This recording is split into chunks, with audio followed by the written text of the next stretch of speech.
بسم الله الرحمن الرحيم وكان عاقبتهما أنهما في النار خالدين فيها وذلك جزاء الظالمين يا أيها الذين آمنوا اتقوا الله ولتنظر نفس ما قدمت لغد واتقوا الله إن الله خبير بما تعملون ولا تكونوا كالذين نسوا الله فأنساهم أنفسهم أولئك هم الفاسقون لا يستوي أصحاب النار وأصحاب الجنة أصحاب الجنة هم الفائزون لو أنزلنا هذا القرآن على جبل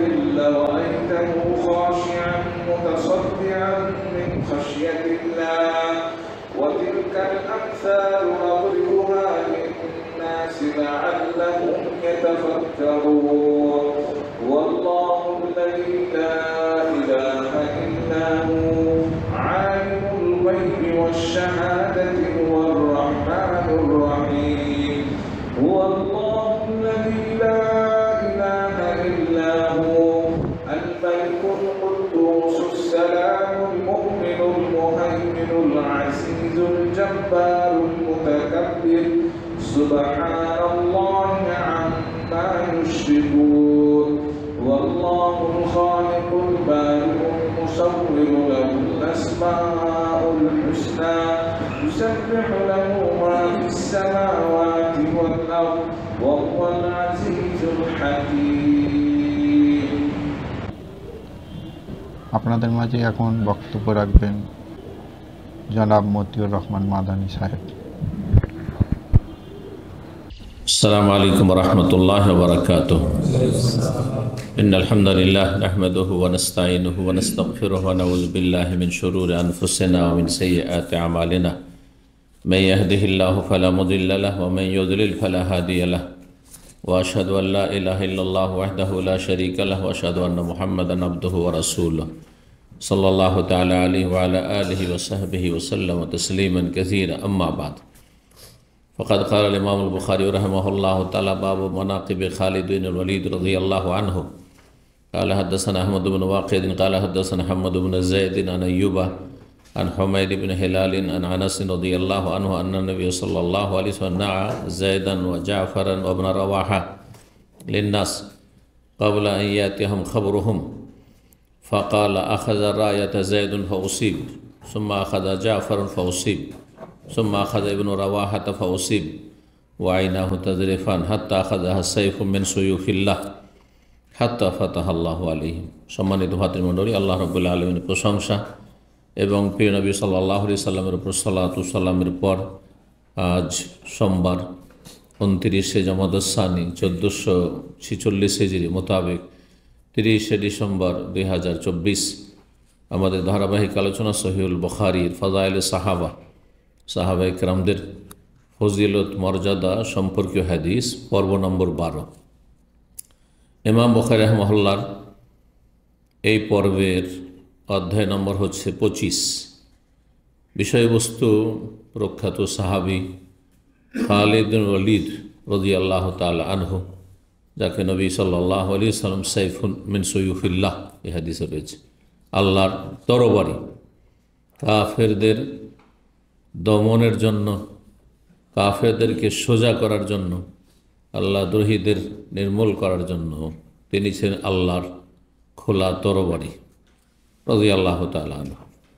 তার দ্বারা আল্লাহ রাব্বুল ইসলামের বিশাল খেদমত নিয়েছেন। জি, সেই যুগের দুটো বড় শক্তি ছিল, একটি ছিল পারস্য সাম্রাজ্য পূর্ব দিকে, আর আরবের পশ্চিম উত্তরে ছিল রোম সাম্রাজ্য। বর্তমান ইউরোপে শাম থেকে সিরিয়া এলাকা থেকে শুরু করে পশ্চিম দিকে যত এলাকা ইউরোপ রয়েছে সেগুলি সবগুলিকে রোম বলা হতো তখন।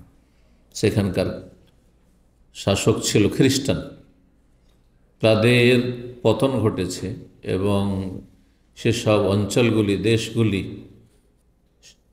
ইসলামের ছায়াতলে এসেছে, সেই জাতির কাছে ইসলামের দাওয়াত পৌঁছেছে প্রখ্যাত সাহাবী খালিদ বিন ওয়ালিদ রাদিয়াল্লাহু তাআলা আনহুর মাধ্যমে।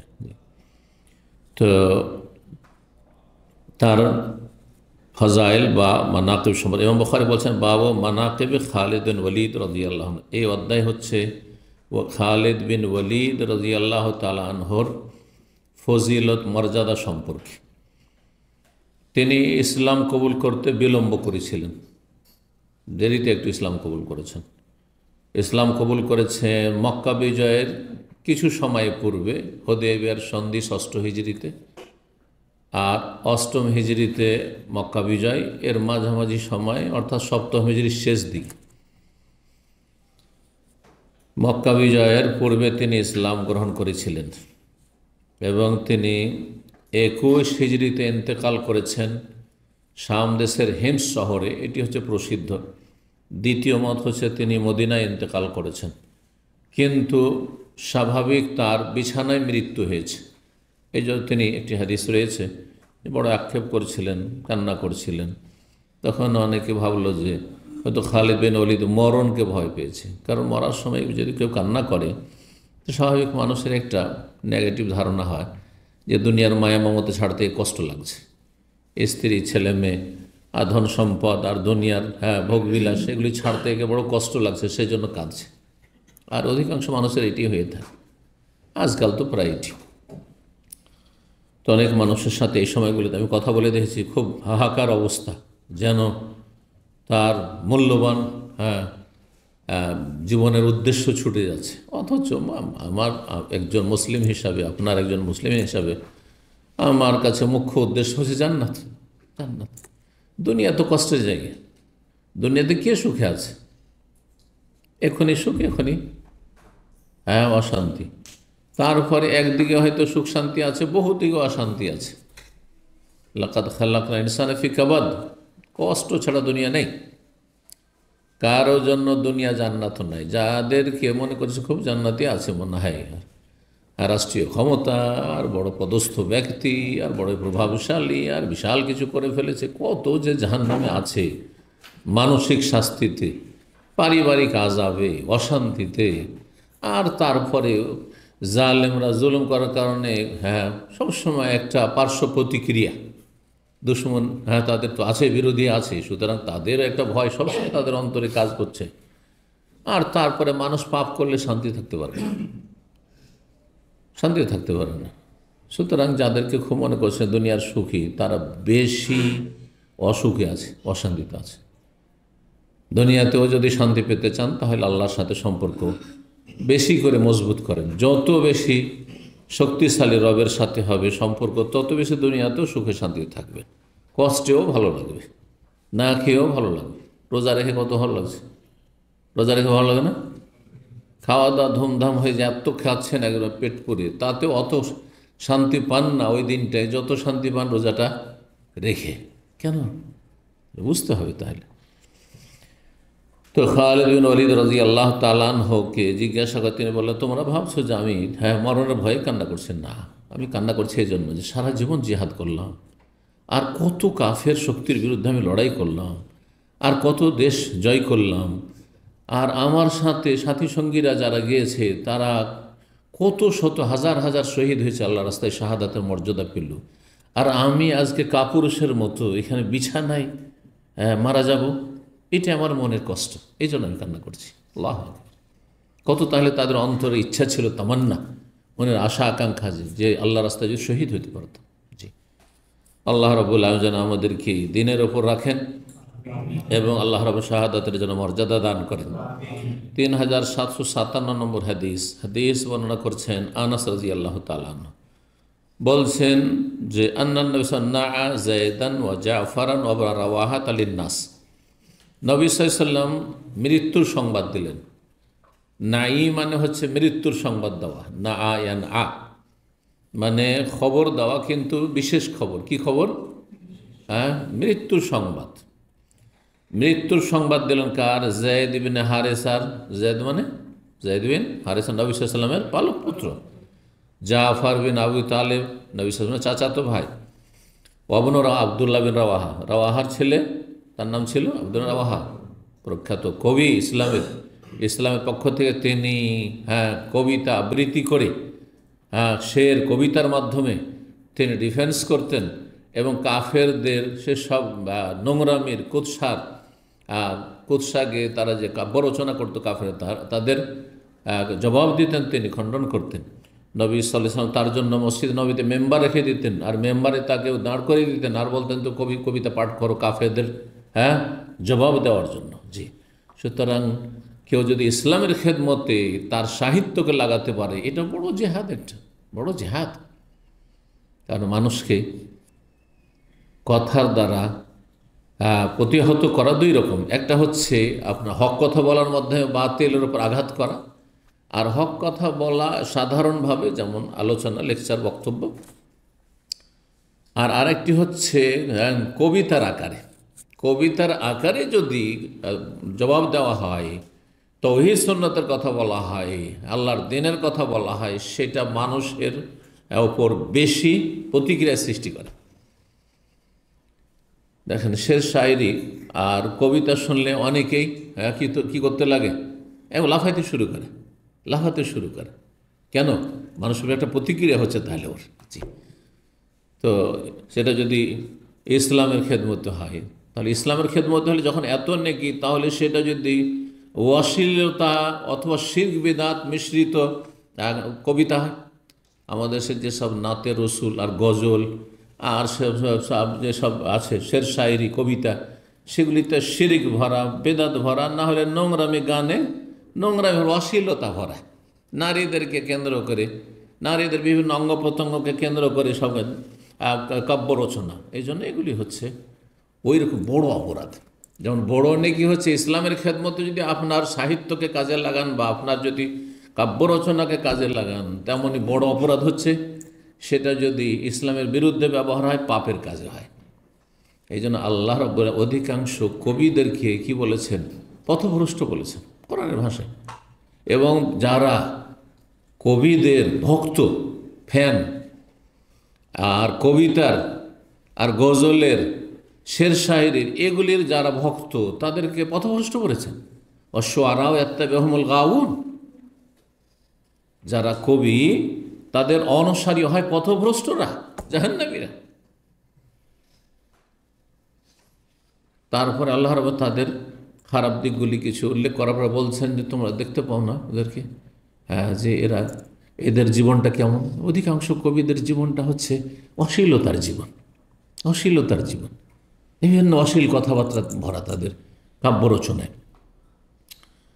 কিছু প্রাকৃতিক দৃশ্য থাকে, কিন্তু তার মধ্যে অধিকাংশ হচ্ছে ইসলাম বিরোধী বিভিন্ন দিক থেকে।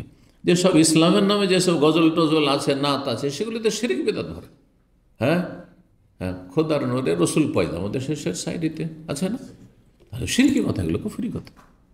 বালাগাল ওলা বেকামালি, বেদাতি কথা, এগুলো গুমরাহি, জাহেল বক্তারা পড়ে যাচ্ছে। তো তারপর আল্লাহ ব্যতিক্রম অল্প কিছু কেন বললাম? ইল্লাল্লাযীনা আমানু, তবে যদি ঈমানদার হয়, ওয়া আমিলুস সালিহাত, ভালো মানুষ হয়, সৎকর্মশীল হয় কবি, তাহলে সে তার যে প্রতিভা আছে, কাব্য রচনা সবার দ্বারা হয় না, প্রাকৃতিক। আপনি MA পাস করেন যদি বাংলা নিয়ে, তাও কবি হইতে পারবেন না। PhD করে ফেলেন ইংলিশে, তাও হয়তো কবি হইতে পারবেন না। কিন্তু ক্লাস 5, ক্লাস 4 মূর্খ, কিচ্ছু জানে না, তারপরেও অটোমেটিক্যালি ওর কবিতা বেরোচ্ছে। যেমন কলসটা কাত করলে পানি পড়তে থাকে, ঠিক তেমনি মনে হচ্ছে যে ওইরকমই কবিতা। এইরকম জিনিস প্রতিভা, এটা আসলে প্রতিভা আল্লাহ যাকে দেয় তার হয়। আর ওয়াজাকারুল্লাহ কাসীরা, আর যারা আল্লাহকে বেশি বেশি স্মরণ রাখবে, যেসব কবিরা আছে কোথায় এসব, ওয়ান্তাসারু মিন বাদি যালিম, আর তারা যারা প্রতিশোধ নিতে পারবে, জালেম কাফেরদের, পাপীদের প্রতিশোধ নিতে পারবে, এগুলো আছে কোথায়? তো আব্দুল্লাহ বিন রাওয়াহা ছিলেন ওইরকম। নবী সাল্লাল্লাহু আলাইহি ওয়াসাল্লাম মসজিদ নবীতে বসে বসে সাহাবায়ে কেরামদেরকে শোনাচ্ছেন যে যায়েদ এখন শহীদ হয়ে গেল, জাফর কিছুক্ষণ পরে জাফর শহীদ হয়ে গেল, কিছুক্ষণের মধ্যে বলছেন ইবনে রাওয়াহা শহীদ হয়ে গেল। কাবলা ইয়াতিয়াহুম খবরহুম, তাদের খবর ওখান থেকে দূতের মাধ্যমে আসার পূর্বেই, সাথে সাথে যেই দিন লড়াই চলছে জিহাদের ময়দানে মুতার যুদ্ধে, 8ম হিজরিতে হয়েছিল মুতার যুদ্ধ বর্তমান জর্ডনে, সেখান থেকে মানুষ আসতে লেগে যাবে প্রায় মাসখানেকের কাছাকাছি, হ্যাঁ, পায়ে হেঁটে বা উটের পিঠে সে যুগ। আর নবী সাল্লাল্লাহু আলাইহি ওয়াসাল্লামের সাথে সাথে খবর শোনাচ্ছেন কিসের ভিত্তিতে? ওহির ভিত্তিতে। জিবরাইল এসে বলছেন যে আপনার পক্ষ থেকে যে জেহাদে পাঠিয়েছেন, এটা সারিয়া ছিল, অভিযান ছিল, নবী সাল্লাল্লাহু আলাইহি ওয়াসাল্লাম সশরীরে যান নিয়েতে এই মুতার যুদ্ধে। একটি শুধুমাত্র যুদ্ধ, যেই যুদ্ধে একাধিক আমির নিযুক্ত করেছেন, এটা আর একটি রহস্য। তার মানে নবী সাল্লাল্লাহু আলাইহি সাল্লামকে আল্লাহ যে আমির নিযুক্ত, সেনাপতি নিযুক্ত করেছেন, এটিও আল্লাহর পক্ষ থেকে। প্রত্যেকটি জেহাদে একজন শুধু সেনাপতি নিযুক্ত থাকতো, কিন্তু এখানে নবী সাল্লাল্লাহু আলাইহি ওয়াসাল্লাম বলেছিলেন যে প্রথম 1 নম্বরে সেনাপতি হবে, হ্যাঁ, সেনাপ্রধান হবে কে? যায়েদ। ফাইন কোতেলা, সে যদি শহীদ হয়ে যায় তাহলে জাফর, জাফর যদি নিহত হয়ে যায়, শহীদ হয়ে যায়, তাহলে ইবনে রাওয়াহা। 3 জনের নাম, 3 জনই শহীদ হয়ে গেলেন পরপর। ফাকালা, নবী সাল্লাল্লাহু আলাইহি সাল্লাম সংবাদ দিলেন সাহাবায়ে কেরামদেরকে, আখাযার রায়াত, যেমন নির্দেশ দিয়েছেন নবী সাল্লাল্লাহু আলাইহি সাল্লাম ধারাবাহিকভাবে ওইভাবে প্রথম পতাকা উত্তোলন করেছিলেন, ধারণ করেছিলেন যায়েদ।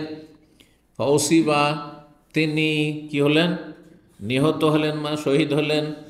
আর সুম্মা আখাযা জাফর, তারপরে জাফর বিন আবি তালিব আমার ভাই নিল, ফাউসিবা, সেও নিহত হলে, সে শহীদ হয়ে গেল। সুম্মা আখাযা ইবনে রাওয়াহা, রাওয়াহার সন্তান আব্দুল্লাহ বিন রাওয়াহা, সে ধারণ করলো সেই পতাকা। ফাউসিবা, সেও শহীদ হয়ে গেল। ওয়াইনাহু তাজরিফান, এই খবর দিচ্ছেন আর নবী সাল্লাল্লাহু আলাইহি ওয়াসাল্লামের 2 চক্ষু দিয়ে অশ্রু প্রবাহিত হচ্ছে, কান্না করছেন রাসূলুল্লাহ সাল্লাল্লাহু আলাইহি ওয়াসাল্লাম। আইনাহু, 2 চক্ষু, তাজরিফা, জারাফা ইয়াজরিফা মানে চক্ষু থেকে, হ্যাঁ, অশ্রু প্রবাহিত হওয়া। জি। তারপরে খবর দিচ্ছেন এখন আর কোনো নিযুক্ত, নবী সাল্লাল্লাহু আলাইহি ওয়াসাল্লামের পক্ষে যারা নিযুক্ত ছিল তারা কেউ নেই, দুনিয়াতে চলে গেছেন। সুম্মা আখাযা, যখন দেখলেন যে পড়ে আছে পতাকা নেওয়ার মতো কেউ নেই, তখন খালিদ বিন ওয়ালিদ নিজ ইচ্ছায় পতাকা হাতে নিলেন। তাই বলছেন নবী সাল্লাল্লাহু আলাইহি ওয়াসাল্লাম, হাত্তা আখাযাহা সাইফুম মিন সুয়ুফিল্লাহ, আল্লাহর তরবারি সমূহের গুরুত্বপূর্ণ অন্যতম তরবারি যিনি, তিনি গ্রহণ করলেন, তিনি হাতে ধারণ করলেন পতাকা। হাত্তা ফাতাহাল্লাহু আলাইহিম, এমনকি লড়াইয়ের শেষ সময় আল্লাহ তার মাধ্যমে মুসলিমদেরকে বিজয় দান করলেন। ফাতাহ ইয়াফতাহ মানে বিজয়, এই জন্য মক্কা বিজয়কে ফতহে মক্কা বলা হয়। ফতহে মক্কা, ফাতাহ মানে আসলে উন্মুক্ত করা, খুলে দেওয়া। বিজয় হয়ে গেল মানে আপনার রাস্তা খুলে গেল, হ্যাঁ, আপনার এখানকার রাস্তা খুলে গেল। জি। 26 নম্বর অধ্যায় বলছেন বাবু মান আকিব সালেম মাওলা আবি হুযায়ফা রাদিয়াল্লাহু আনহু। এই অধ্যায় হচ্ছে আবু হুযায়ফার স্বাধীনকৃত গোলাম সালেমের মর্যাদা বা ফজিলত সম্পর্কে। সালেম আবু হুযায়ফার গোলাম ছিলেন আর তারপরে তাকে স্বাধীন করে দিয়েছিলেন। স্বাধীন করে দিলে তাকে মাওলা বলা হয়, যে স্বাধীন করে তাকেও মাওলা বলা হয়, কিন্তু ওপরের মাওলা, নেতা মাওলা। আর যাকে স্বাধীন করা হয় সে তো অধীনস্থ, কিন্তু তারপরও তাকে মাওলা বলে। তাহলে বোঝা গেছে মাওলার বিভিন্ন অর্থ রয়েছে, আরবি ভাষায় বিভিন্ন অর্থ রয়েছে। সবচেয়ে বড় ব্যাপক অর্থ হচ্ছে আল্লাহ রাব্বুল ক্ষেত্রে মাওলা মানে, হ্যাঁ, সবচেয়ে বড় অভিভাবক আল্লাহ রাব্বুল আলামিন। আনতা মাওলানা ফানসুরনা আলাল কওমিল কাফিরিন, হ্যাঁ, সূরা বাকারার শেষ আয়াত রয়েছে। তো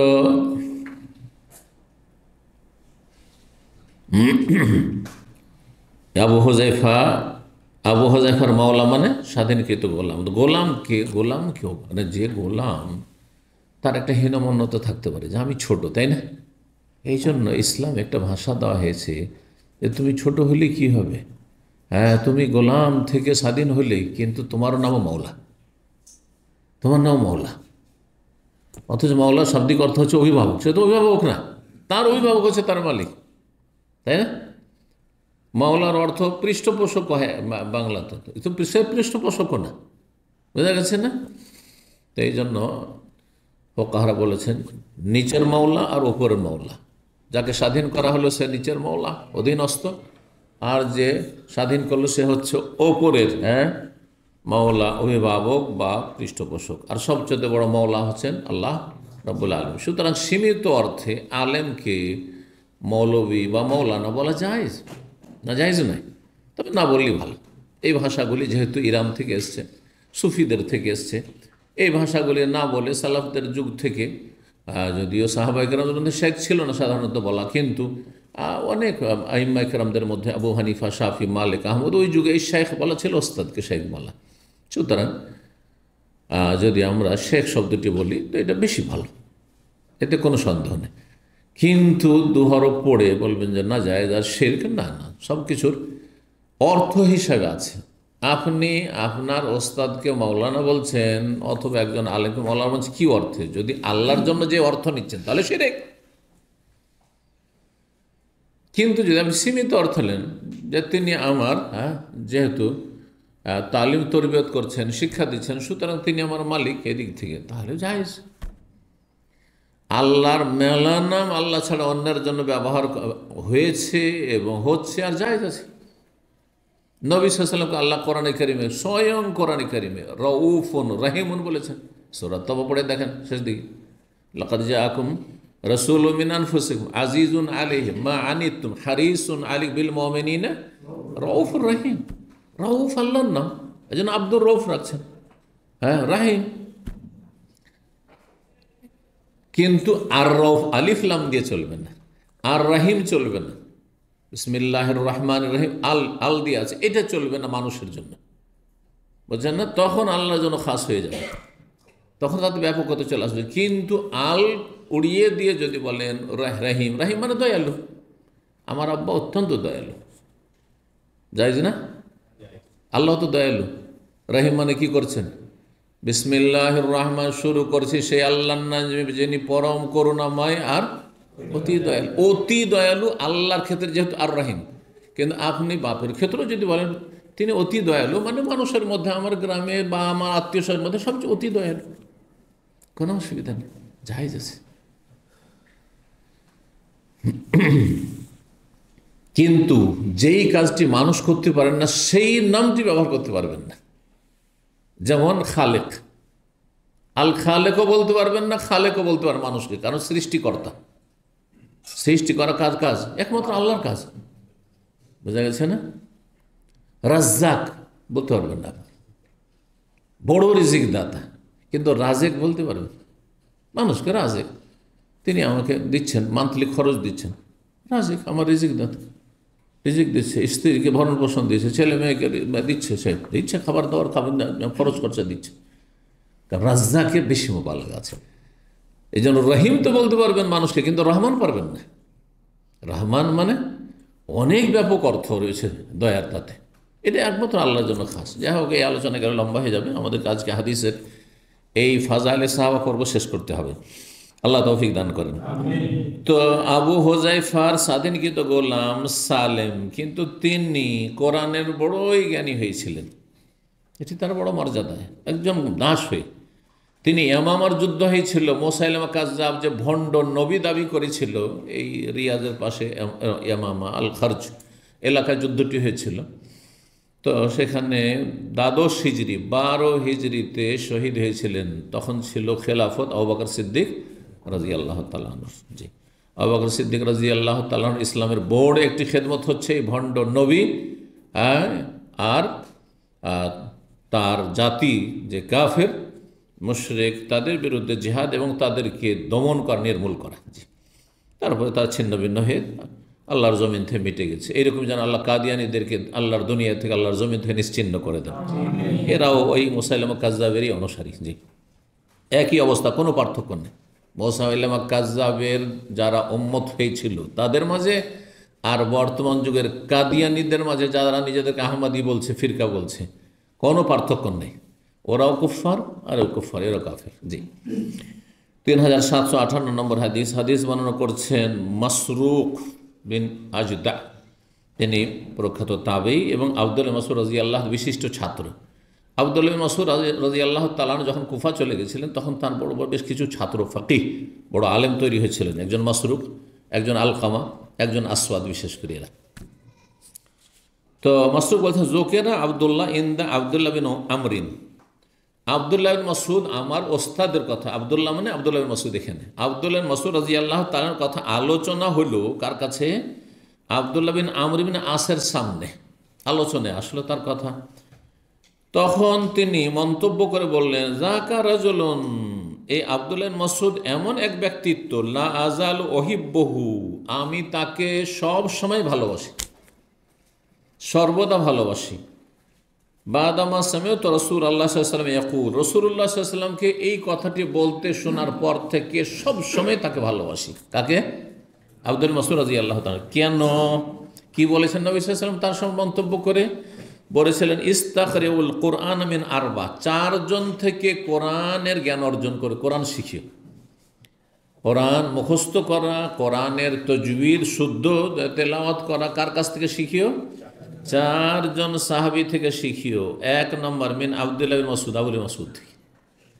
হ্যাঁ, ইসলামের প্রথম যুগে তিনি ইসলাম গ্রহণ করেছিলেন, ষষ্ঠ ব্যক্তি ছিলেন, এটি হাদিস দিয়েছেন আগে। আর ফাবাদাবিহি, এক নম্বরে আবদুল্লাহ মাসউদের নাম বললেন। তারপরে দুই নম্বরে ওয়াসালেম মাওলা আবি হুযায়ফা, আবু হুযায়ফার গোলাম সালেমের কাছ থেকে কোরআন শিখিও।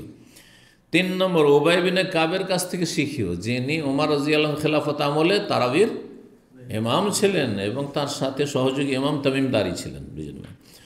এবং চতুর্থ ব্যক্তি মুআয ইবনে জাবালের কাছ থেকে কোরআন শিখিয়া, তাদের কাছে কোরআনের সঠিক শিক্ষা পাবে। কালা, বর্ণনাকারী বলছেন, লা আদরি বাদাবে ওবাই আবে মুআয, আমার ঠিক মনে নাই যে নবী সাল্লাল্লাহু আলাইহি ওয়াসাল্লাম এক নম্বরে উবাই বিন কাবের কথা বলেছেন না মুআয বিন জাবালের কথা বলেছেন। হ্যাঁ, মানে বা এক নম্বরে তো বলেছেন, প্রথম বললেন যে এক নম্বরে বলেছেন আবদুল মাসউদ, কিন্তু আগে উবাই বিন কাব বলেছেন তিন নম্বরে, নাকি মুআয বিন জাবাল বলেছেন। এটা হলো উদ্দেশ্য। তাহলে আমরা জানতে পারলাম এখানে যে সালেমের ফজিলত হচ্ছে যে তিনি কোরআনের হাফেজ এবং কোরআনের শুদ্ধ তেলা, শুধু কারিদেরকে, সেই যে কারি বলা হতো হাফেজদেরকে, সেই যে কারি বলা, বরং আলেমদেরকে, সাহাবাই কেন যারাই কারি হতেন, যারাই হাফেজ হতেন, তারা আলেম হইতেন। কারণ তারা তো আজকাল ইন্ডিয়া, বাংলাদেশ, পাকিস্তানের মতো ওয়ানারবও নয় মিসকিন, যে কোরআন মুখস্থ করে নিয়েছে আর 7 রকম 10 রকম কেরাতও কায়দা কানুনও শিখেছে, আর জালিকাল কিতাব লা রাইবা হুদাল মুত্তাকিন মাঝে বুঝে না, কোনখান থেকে কোন আয়াত থেকে শুরু করতে তাও বুঝে না, বুঝে না। আজকে এখানে মাগরিবে তেলাওয়াত শুরু করেছে, আল্লাহ হিদায়াত করে সব জাহিল কারিকে, শুরু করেছে ফাইনাল জাহিমা হিয়াল মাওয়া। মানে কি হলো জানেন? তার আগেরটা যে পড়লো না, কত বড় একটা ভুল হইল, যে জাহান্নাম হচ্ছে তাদের বাসস্থান, জাহান্নাম হচ্ছে বাসস্থান। তাহলে জাহান্নাম সবার বাসস্থান? ফাইনাল জাহিমা হিয়াল মাওয়া। তাহলে পড়া ফরজ ছিল কি? এতটা অন্তত জ্ঞান থাকতে হবে এ ওয়ানারব জাহেল হাফেজগুলোকে, যে ফাম্মা মান তাগা ওয়া আসার আল হায়াতাদ দুনিয়া ফাইনাল জাহিমা হিয়াল মাওয়া। যারা সীমালঙ্ঘন করবে এবং পার্থিব জগৎকে প্রাধান্য দেবে, 1 নম্বরে রাখবে দুনিয়ার স্বার্থকে, নামাজ 2 নম্বরে, ঘুম আগে, ঘুম পুরা হয়ে উঠতে পারলে পারলো, না হলে নামাজ বাদ, নামাজ পড়বে ওই ডিউটি যাওয়ার সময়, না হয় ছাড়বে, কিন্তু ঘুম ছাড়বে না সে ফজরের সময়। বোঝা গেছে? ফাইনাল জাহিমা হিয়াল মাওয়া। যার আগে পেট হালাল হোক আর হারাম হোক, আর তারপরে হালাল হারাম চিন্তা পড়ে, জাহান্নাম যাবে। ফাইনাল জাহিমা হিয়াল মাওয়া, জাহান্নাম তাদের বাসস্থান। আর যদি আগের অংশটা ফাম্মা মান তাগা ওয়া আসার আল হায়াতাদ, এই দুটো আয়াত পড়লেন না, আর শুরু করলেন কোত্থেকে? ফাইনাল জাহিমা হিয়াল মাওয়া, জাহান্নাম হচ্ছে বাসস্থান। কি করলেন আপনি? দিলেন জাহান্নামে সবকে ঢুকিয়ে, তাই না? তো বুঝতে হবে, অন্তত এতটুকু নলেজ থাকতে হবে। আমাদের দেশের হাফেজগুলো যারা একেবারে কিছু বুঝে না, এইরকমই করে। মেলা নজির এরকম আছে, বিভিন্ন মসজিদে এরকম করে এই জাহেল হাফেজগুলো।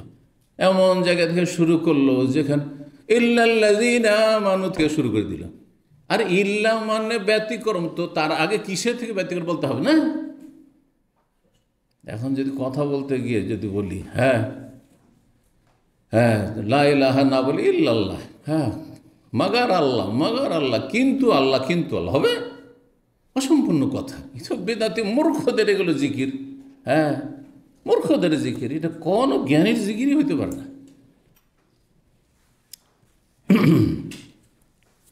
27 নম্বর অধ্যায় বলছেন বাবু মানাক আব্দুল্লাহ বিন মাসউদ রাদিয়াল্লাহু আনহু। এই অধ্যায় হচ্ছে আব্দুল্লাহ বিন মাসউদ রাদিয়াল্লাহু তাআলা আনহুর ফজিলত সম্পর্কে। আব্দুল মাসউদ রাদিয়াল্লাহু তাআলা আনহু ইসলামের ষষ্ঠ ব্যক্তি ছিলেন, যেমন বললাম, মানে 6 নম্বরে তিনি ইসলাম গ্রহণ করেছেন। তার আগে 5 জন ইসলাম গ্রহণ করেছেন। আর তিনি ইন্তেকাল করেছেন কোথায়? এক্ষেত্রে 2টি মত রয়েছে। একটি মত হচ্ছে মদিনায় ইন্তেকাল করেছেন, আর একটি মত হচ্ছে যে তিনি কুফায় ইন্তেকাল করেছেন। মদিনার মতটি বেশি শক্তিশালী। তার ইন্তেকাল হয়েছিল 32 হিজরিতে। 32 হিজরিতে। 32 হিজরিতে কার যুগ ছিল তাহলে? দেখি আপনাদের কতটা সাহাবে খোলাফায়ে রাশিদিনের জীবনী জানা আছে? ওমরের যুগ না উসমানের যুগ না আলীর যুগ? আলী রাদিয়াল্লাহু তাআলা 5 বছর থেকেছেন। তাহলে 32 আর 40, 32 থেকে 40 কী করে পৌঁছাবেন? ওসমান রাদিয়াল্লাহু তাআলার যুগ ছিল। ওসমান রাদিয়াল্লাহু খেলাফত ছিল। জি, কারণ ওসমান রাদিয়াল্লাহু তাআলা খেলাফতের সময়কাল সবচেয়ে বেশি, 12 বছরের বেশি। জি, 12 বছরের বেশি। আর ওমর রাদিয়াল্লাহু খেলাফত আমল হচ্ছে 10 বছরের বেশি, 10.5 বছরের। জি, তো 3759 নম্বর হাদিস। হাদিস বর্ণনা করেছেন মাসরুক, এবং মাসরুক বলছেন কাল আব্দুল্লাহ বিন আমর, আব্দুল্লাহ বিন আমর বললেন একটি হাদিস যে ইন্না রাসূলুল্লাহ সাল্লাল্লাহু আলাইহি ওয়াসাল্লাম লাম ইয়াকুন ফাহিশান ওয়ালা মুতাফাহিশান। রাসূলুল্লাহ সাল্লাল্লাহু আলাইহি ওয়াসাল্লাম অশ্লীল ভাষী ছিলেন না। কোনো অশ্লীল নোংরা কথা বলবেন জীবনে নবী সাল্লাল্লাহু আলাইহি ওয়াসাল্লাম জবান মোবারক দিয়ে কোনো খারাপ কথা, নোংরা অশ্লীল কথা বেরোতেন। অশ্লীল কথা মানে যেই কথাগুলি একজন ভদ্র মানুষ শুনতেও লজ্জা পায়, বলতেও লজ্জা পায়। অশ্লীল যেমন কথা হয় তেমন অশ্লীল কাজও হয়। অশ্লীল কাজ হচ্ছে জেনা, ব্যভিচার, সমকামিতা, আর হস্তমৈথুন, আর এই প্রেম করা। তা আপনার যুবক যুবতী, বেগানা পুরুষ মহিলা, এদের প্রেমের সম্পর্ক, এগুলি হচ্ছে অশ্লীলতা, ফাহিশা, নোংরামি। কারণ একজন সম্ভ্রান্ত সম্মানিত ব্যক্তি এটা মেনে নিতে পারে না। যারা এইসব রোগে আক্রান্ত তারা নিজের মান ইজ্জত সহ হারিয়ে ফেলেছে। মান ইজ্জত তাদের তো নেই, গোটা বংশের মান ইজ্জত ডুবিয়ে দিয়েছে। কোনো একটা ছেলে, কোনো একটা মেয়ে যদি এরকম অঘটন ঘটে, একটা মেয়েকে উঠিয়ে নিয়ে চলে আসলো আপনার বংশের কোনো ছেলে, তাহলে আপনি সমাজে আর মাথা উঠিয়ে আপনি ভালো কথা বলতে পারবেন না? মান সম্মান সব নিজের তো ডুবালো, গোটা জাতিকে ডুবিয়ে দিল। এইরকমই যে কোনো ক্ষেত্রে অশ্লীল কথা মানে এই ধরনের কথা। আর তারপরে নোংরা ভাষা, গালিগালাজ করা, গালমন্দ করা, অথবা যৌন সম্পর্কীয় কথা, বন্ধুবান্ধবের সাথে একবার নিচে নেমে কথা বলা, এগুলি সব অশ্লীলতা, ফাহিশা। জি, নবী সাল্লাল্লাহু আলাইহি সাল্লাম না প্রাকৃতিকভাবে জন্মগত তিনি ফাহিশ মানে অশ্লীল ভাষী ছিলেন, ওয়ালা মুতাফাহিশান না তিনি লৌকিকতা করে তাকাল্লুফ করে কোনো ফাহিশ কথা বলতেন। অনেকে আছে তার লালন পালনের ভালো পরিবারে হয়েছে, বাপ মা খুব ভালো মানুষ, খুবই ভদ্র মানুষ, বাপ মা এগুলোর ধারে কাছে নেই, ভাই বোনগুলো ভালো, কিন্তু সেই ছেলে অথবা সেই মেয়ে নিজে মানে বন্ধু বান্ধব মহলে এসে আর বানিয়ে নিজে তাকাল্লুফ করে অশ্লীল কথা বলে, অশ্লীলতা ছড়ায় অথবা নোংরামি করে। তো এটাকে মুতাফাহিশ বলা হয়। মানে জন্মগত এরকম নয়, কিন্তু পারিপার্শ্বিক অবস্থার কারণে কেউ নোংরা হয়ে যায়। জি, রোমের লোক খারাপ, তার ভাষা খারাপ হয়ে গেছে। অধিকাংশ এরকমই হয়। কিন্তু ভালো পরিবারের ছেলেও যদি বাবার বাড়ি হয়তো ভালো এলাকায়, কিন্তু মামাদের বাড়ি একেবারে নোংরা এলাকায়, 10টা দিন থাকলে ওখানকার যত গালি গালাজ নোংরা সব উঠিয়ে নিয়ে চলে, পাচার করে নিয়ে চলে আসবে। এর বিপরীত ওয়াকালা নবী সাল্লাল্লাহু আলাইহি ওয়াসাল্লাম বলেছেন ইন্না মিন আহাব্বিকুম ইলাইয়া আহসানুকুম আখলাকা, তোমাদের মধ্যে সবচাইতে বেশি প্রিয় ব্যক্তি আমার কাছে ওই ব্যক্তি বা ওরা যাদের চরিত্র সবচাইতে বেশি ভালো। যারা চরিত্রবান তারা আমার কাছে সবচাইতে প্রিয় ব্যক্তি। তাহলে যারা চরিত্রবান হবে তারা অশ্লীল কথা বলবে না, তারা নোংরামিতে নেই, আর তারা ভদ্র হবে, তারা সম্ভ্রান্ত হবে, শরীফ হবে। জি, 3760 নম্বর হাদিস। বলছেন নবী সাল্লাল্লাহু আলাইহি ওয়াসাল্লাম সেখানেই বলেছেন ওই হাদিসটার একটা অংশ, ইস্তাকরিউল কোরআন মিন আরবা, তোমরা কোরআন শিখিও চারজন থেকে, আব্দুল্লাহ মাসউদ থেকে, সালেম মাওলা হুযাইফা থেকে, মাওলা আবি হুযাইফা, উবাই ইবনে কাব থেকে, আর মুআয ইবনে জাবাল থেকে। 3761 নম্বর হাদিস বর্ণনা করছেন। এই হাদিসটিও কিন্তু গত সপ্তাহে গেছে। আলকামা বর্ণনা করেছে। এই যে বললাম ইবনে মাসউদ রাদিয়াল্লাহু তাআলা বিখ্যাত কয়েকজন ছাত্র, বড় ফাকিহ ইমাম ছিলেন, তাদের একজন আলকামা। তো তিনি বলছেন দাখাল তু শাম দেশে গেলাম, ফাসাল্লাই তো রাকাতান, সেখানে গিয়ে দেমাস্কের জামে মসজিদে আমি 2 রাকাত সালাত পড়লাম। তাহলে বোঝা গেল তাহিয়াতুল মসজিদ পড়া উচিত একজন মানুষকে। যখনই কোনো মসজিদে আপনি প্রবেশ করবেন 2 রাকাত নামাজ পড়বেন। ফাকুল তো, আর তারপরে দোয়া করলাম। তারপরে নামাজ হচ্ছে নেক আমল, যেটাকে আপনি ভালো কোনো উদ্দেশ্যে আপনি ওসিলা মাধ্যম বানাইতে পারেন। আল্লাহর কাছে দোয়া করছেন তিনি এই 2 রাকাত নামাজ পড়ে কি, আল্লাহুম্মা ইয়াসসির লি জালিসান সালিহা, আল্লাহ আমার জন্য একজন সৎ সঙ্গী সহজ করে দাও, মিলিয়ে দাও। ফারায়তু শাইখান মুকবিলান, তার হঠাৎ করে দেখছি যে একজন বৃদ্ধ মানুষ আমার দিকে এগিয়ে আসছে।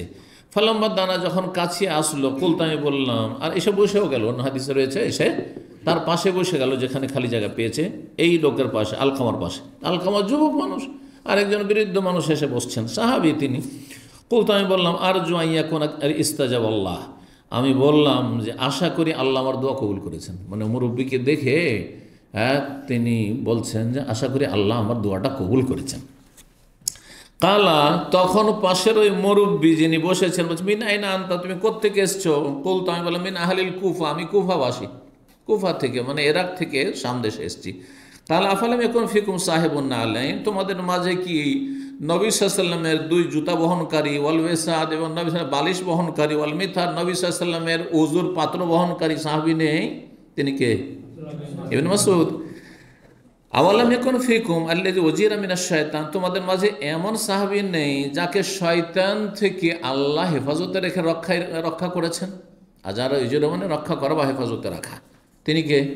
আম্মার বিন ইয়াসির, গত সপ্তাহে নাম সহ এসেছে।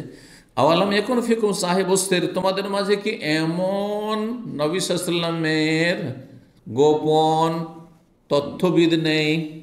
গোপন তথ্যবিদ নেই, আল্লাযী লা ইয়ালামু গায়রুহু, যে তিনি ছাড়া সেসব গোপন কথাবার্তা আর কেউ জানেন না। তার নাম কি? হুযায়ফা।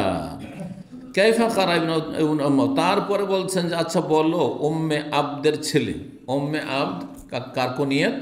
ইবনে মাসউদের মায়ের কুনিয়াত। ইবনে মাসউদের, কারণ আব্দুল্লাহ আর বাবার নাম হচ্ছে মাসউদ, আব্দুল্লাহ বিন মাসউদ, আর মায়ের কুনিয়াত ছিল, ডাক নাম ছিল উম্মে আবদ। হুযাইল বংশের ছিলেন, হুযাইল বংশের তিনি ছিলেন। তো যারা মক্কার আশেপাশে বাস করত। তো ইবনে মাসউদ ইবনে উম্মে আবদ, উম্মে আবদের ছেলে ইবনে মাসউদ কিভাবে সূরাতুল লাইলটি পড়েছেন? ওয়াল্লাইলে, এই যে সূরাটি, ফাকারাত, তখন আমি পড়লাম, কারণ আমি তার ছাত্র, তো যেভাবে তার কাছে পড়েছি শিখেছি ওইভাবে পড়লাম। কি?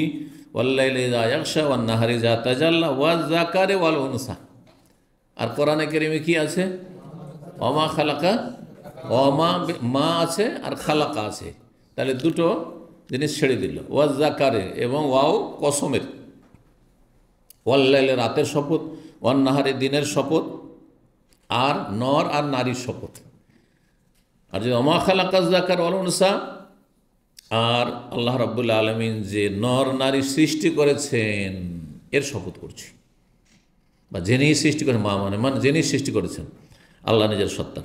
কাল আকরানি নবী সাল্লাল্লাহু আলাইহি ওয়াসাল্লাম, আব্দুল্লাহ মাসউদ বলেছেন যে আমাকে নবী সাল্লাল্লাহু আলাইহি ওয়াসাল্লাম পড়িয়েছেন আমাকে এইভাবেই, ফাহু ইলাফিয়া, সরাসরি নবী সাল্লাল্লাহু আলাইহি ওয়াসাল্লামের পবিত্র জবান থেকে আমার জবানে এসেছে, মানে আমি সরাসরি মুখস্থ করেছি, এই না ভায়া দিয়ে নয়। ফামাজালাহা ওলায়ে, তারপরে এই কথা শোনার পরে আবু দারদা তিনি ছিলেন, এই কে ছিলেন? ইনি যে পাশে বসছেন আবু দারদা ছিলেন, কিন্তু তারও মত ওইটাই ছিল যেটা ইবনে মাসউদের মত, যে কি পড়তে হবে? ওয়াজ যাকারে ওয়াল উনসা পড়তে হবে। তো খুশি হয়েছেন তিনি যে আমার মতই যখন আমার সমর্থন পাওয়া গেল, কার পক্ষ থেকে? ইবনে মাসউদের পক্ষ থেকে, শুনে খুব খুশি। তারপরে বলছে ফামাজালাহা ওলায়ে, এই শাম দেশের লোকের আমার পিছনে লেগে আছে এরা, হাত্তা কাদু ইয়ারুদ্দুনানি, মনে হচ্ছে যে এরা আমাকে আমার মত থেকে ফিরিয়ে দেবে আর আমাকে বাধ্য করবে ওদের মতো করে পড়তে। কিন্তু ঠিক কাটটি হ্যাঁ হ্যাঁ, সিরিয়াবাসী, মদিনা, মক্কা সবাই পড়ছেন ওয়াল্লাইলি ইযা ইয়াগশা ওয়ান নাহারি ইযা তাজাল্লা ওয়া মা খালাকা আয-যাকারা ওয়াল উনসা। তাহলে এর ব্যাখ্যা তো বলেছিলাম, কিন্তু কি বলেছিলাম যে ইবনে মাসউদ আর আবু দারদা এরকম কেন পড়তেন, ভুল পড়তেন? আগে নাজল হয়েছিল, তারপরে সেটা রহিত হয়েছে, ওনাদের জানা ছিল না। তাহলে আগের কথাটিতেই তারা থেকে গেছেন, আগের মতের ওপর, বোঝা গেছে না? এইরকম সাহাবা কেরামদের মধ্যে ফিকহি মাসলা মাসাইল ইখতিলাফ ছিল। ইবনে মাসউদ রাদিয়াল্লাহু তাআলা রাফায়ে দেন শুধু তাকবীরে তাহরিমের সময় করতেন, যেমন হানফিরা করছে। হ্যাঁ, কিন্তু সমস্ত সাহাবায়ে কেরাম রাফায়ে দেন 4 বার করে করতেন। হ্যাঁ, তাকবীরে তাহরিমের সময়, আর তারপরে রুকুতে যাওয়ার সময়, রুকুতে ওঠার সময়, প্রত্যেক রাকাতে 3 বার হলো। আর যদি 2 তাশাহুদ বিশিষ্ট নামাজ হইতো, যখন তাশাহুদ থেকে উঠতেন, প্রথম তাশাহুদ থেকে, তখনও রাফায়ে দেন করতেন। আব্দুল্লাহ ইবনে উমর, বহু সাহাবায়ে কেরাম থেকে বর্ণনা এসছে। তা আপনি বহু সাহাবায়ে কেরাম থেকে যে বর্ণনা হয়েছে, প্রত্যেকটি হাদিসে সেটা আবু বুখারী, মুসলিম, আবু দাউদ, নাসাই, তিরমিজি, ইবনে মাজাহ সব কিতাব পাবেন। সেটা বাদ দিয়ে দিবেন, দিয়ে আবু দাউদ, নাসাইতে হাদিস এসছে, আর ইমাম আবু দাউদ স্বয়ং বলছেন হাদিসটি জয়ীফ, দুর্বল, সহিহ নাই। মুহাদ্দিসিনা বলছেন ইবনে মাসউদের হাদিসটি সনদের দিকে তো দুর্বল। তারপরে সেটা মানবেন আপনি। তারপরে যদি মনে করেন যে হ্যাঁ, কখনো হয়তো একবার নামাজ পড়েছেন নবী সাল্লাল্লাহু আলাইহি ওয়াসাল্লাম, আর তাকবীরে তাহরিম তো করেছেন, কাজটি তো সুন্নাত, কাজটি সুন্নাত নয়, ফরজ তো আর নয় রাফায়ে দেন করা, সুন্নাত। তো নবী সাল্লাল্লাহু আলাইহি ওয়াসাল্লাম একবার করেছেন, ওই একবারটা সারা জীবন করবেন আপনি। আর সারা জীবন নবী সাল্লাল্লাহু আলাইহি ওয়াসাল্লাম রাফায়ে দেন করলে ওইটা একেবারে ছেড়ে দেবেন? এটা কেমন নবীকে মানা হইল? বুঝতে পারছেন কথা কি না? যদি খুব বেশি চান যে না ওইটাও শহীদ ধরে নেন, শহীদ, তাহলে আপনি 10 বার, 20 বার, 50 বার নামাজ পড়বেন, আর তার মধ্যে একবার রাফায়ে দেন হয়তো করবেন না, ঠিক আছে, কোনো আপত্তি নেই, সুন্নাত কাজ। সপ্তাহে একবার ছেড়ে দিচ্ছেন, মাসে একবার রাফায়ে দেনই ছেড়ে দিচ্ছেন, কোনো অসুবিধা নেই। বোঝা গেছে কি না? আবার বলছি হাদিস জয়ীফ, কিন্তু যদি বললেন ধৈর্য নেন, তারপরেও আমল সেটা একবার করেছেন নবী সাল্লাল্লাহু আলাইহি ওয়াসাল্লাম হয়তো, কিন্তু বাকি সারা জীবনের আমল হচ্ছে শেষ জীবন পর্যন্ত রাফায়ে দেন নিয়মিত করা, প্রতি রাকাতে 3 বার করে। সুতরাং এই গুরুত্বপূর্ণ সুন্নাত যারা ছাড়বে তাদের নেকি কমবে। আর যদি সে অস্বীকার করে, জানার পরও, যারা আলেম তাদের ছেড়ে যে গোঁড়ামি করে আর অপব্যাখ্যা করছে, এটা রহিত হয়ে গেছে, তারা গুনাহগার, অবশ্যই গুনাহগার তারা, জি। কারণ তাদের উদ্দেশ্য হচ্ছে হাদিসের বিরোধিতা করা, মযহাবকে টিকে রাখা, মানুষের তৈরি করা, আর হাদিসকে জবাই করা, হাদিসকে খণ্ডন করা। তারা অসৎ লোক, জি। আল্লাহ হিদায়াত দান করুন। 3762 নম্বর হাদিস বর্ণনা করেছেন আব্দুর রহমান বিন ইয়াজিদ। তাহলে সাআলনা হুযায়ফা, আমরা জিজ্ঞেস করলাম হুযায়ফাকে, আন রাজুলিন, এমন এক ব্যক্তি সম্পর্কে, কারিবিস সামতি ওয়াল হাদি মিনান নবী সাল্লাল্লাহু আলাইহি ওয়াসাল্লাম, যিনি নবী সাল্লাল্লাহু আলাইহি ওয়াসাল্লামের চালচলন এবং চরিত্রের সদৃশ্য, যার চালচলন এবং চরিত্র, চালচলন মানে চলাফেরা, আর আচার আচরণ মানে আখলাক, চরিত্র এবং চালচলন কার মতো? নবী সাল্লাল্লাহু আলাইহি ওয়াসাল্লামের মতো। এমন এক ব্যক্তি সম্পর্কে বলেন তো, তাহলে নবী সাল্লাল্লাহু আলাইহি ওয়াসাল্লামের ইন্তেকালের পর তার কাছ থেকে ইলম নেব, যেহেতু নবী সাল্লাল্লাহু আলাইহি ওয়াসাল্লামের মতোই তার চলচলন, নবী সাল্লাল্লাহু আলাইহি ওয়াসাল্লামের মতোই তার আচার আচরণ, ব্যবহার, স্বভাব, তার কাছ থেকে নেব। হাত্তা না খোঁজানো, তার কাছ থেকে আমরা জ্ঞান অর্জন করব। তাহলে বোঝা হল জ্ঞান অর্জন করার ক্ষেত্রে ভালো মানুষ, মুত্তাকি, পরহেজগার, সহি আকীদার লোকের কাছ থেকে ইলম শিখতে হবে। এই নয় যে ইউটিউবে আর ফেসবুকে, সোশ্যাল মিডিয়াতে যার ইচ্ছা তারই শুনতে আছেন। বেদাতিরও শুনছেন আপনি, আর আহলে হাদিসেরও শুনছেন আপনি, জামাত ইসলামীরও শুনছেন আপনি, তবলিগি চিল্লাওয়ালাদেরও শুনছেন, আবার ওই আটরসি মাইজ ভান্ডারি আর যত আছে ফুলতরি সবারই শুনছেন আপনি। বলছেন ভালোটা নেব, মন্দটা ছেড়ে দেবো। আরে মূর্খ, যদি এতটাই ক্ষমতা থাকবে তাহলে শোনার কি দরকার? তাহলে তুমি শোনাবে অন্য কাউকে। এতটুকু বুঝে আসে না? কেন এ কথা বলেন না যে আমরা যে কোনো মানুষের কাছ থেকে জিজ্ঞাসা করে নেব যে ভাই আমার জ্বর হয়েছে, কি ওষুধ খাবো? আর যদি ভালোটা বলে তো নেবো, আর মন্দ বলে তো নেবো না। আর ফার্মেসিতে যে ওষুধ নিয়ে নেবো, তার কথা শুনে করবে। ফাইল খুলছেন এই দিয়ে 50 রিয়াল দিয়ে, আর তারপরে আপনি ডাক্তার দেখাচ্ছেন, লাইন ধরে বসে থাকছেন ঘন্টার পর ঘন্টা শরীরটা সুস্থ রাখার জন্য। আর এই দিয়ে জাহান্নামে যাবেন জাহিল মূর্খর কথা শুনে, যার তার বক্তব্য শুনবেন। এটা মূর্খদের কথা, এটা জ্ঞানীর কথা নয়। এটা কাদের কথা? যারা ওই 2 মিনিটের ক্লিপ শোনা, এদের সময় নেই ইসলাম শেখার জন্য। এরা 1 ঘন্টার বক্তব্য শুনবে না, জীবনেও শোনে না। 1 মিনিট 2 মিনিট শুনল, ব্যাস। কার বেশি শুনতে মজা লাগছে, কার বেশি শুনতে কে কি বলছে দেখে নিবে সে। এরা মূর্খই থেকে যাবে। জি, তো তাহলে এলেম নেওয়ার জন্য দেখেন সালাফের যুগ, সাহাবায়ে কেরাম, তাবেঈনদের যুগ থেকে এমন এক ব্যক্তি বলেন যার আচার আচরণ, স্বভাব এবং চাল চলন নবী সাল্লাল্লাহু আলাইহি ওয়াসাল্লামের মতো। ওর নাম বলেন, ওর কাছ থেকে আমরা এলিম শিখব নবীর পরে। ফাকালা, তখন তিনি বললেন, মা আরিফু আহাদান আকরাবা সামতান ওয়া হাদিয়ান ওয়া দাল্লান বিন নাস মিন ইবনে উম্মে আবদ। আমি এমন কোনো ব্যক্তি চিনি না যিনি চালচলনে এবং স্বভাব চরিত্রে নবী সাল্লাল্লাহু আলাইহি সাল্লামের বেশি নিকটবর্তী হবেন, বেশি সদৃশ্য হবেন ইবনে উম্মে আবদের চাইতে, উম্মে আবদের সন্তানের চাইতে। তিনি কে? আব্দুল্লাহ বিন মাসউদ রাদিয়াল্লাহু তাআলা চাইতে। জি, তাহলে তার আচার আচরণ, চলাফেরা, ব্যবহার, স্বভাব কার মতো ছিল? নবী সাল্লাল্লাহু আলাইহি সাল্লামের মতো ছিল। 3763 নম্বর হাদিস বর্ণনা করছেন আসওয়াদ বিন ইয়াজিদ। তিনি বলছেন, সামি'তু আবু মুসা আল-আশআরী, ইনি ইবনে মাসউদের বিশিষ্ট ছাত্র আর আবু মুসা আশআরীর ছাত্র। আবু মুসা আশআরীও কুফা চলে গেছিলেন। জি, কুফায় গিয়ে যে বেদাতিরা 100 করে সব ওই যে তসবিহ জপছে, 100 বার এই পড়ো সুবহানাল্লাহ পড়ো, 100 বার আল্লাহু আকবার পড়ো, 100 বার আলহামদুলিল্লাহ পড়ো, এই যে পড়ছে 100 বার আল্লাহু আকবার লা ইলাহা ইল্লাল্লাহ পড়ো।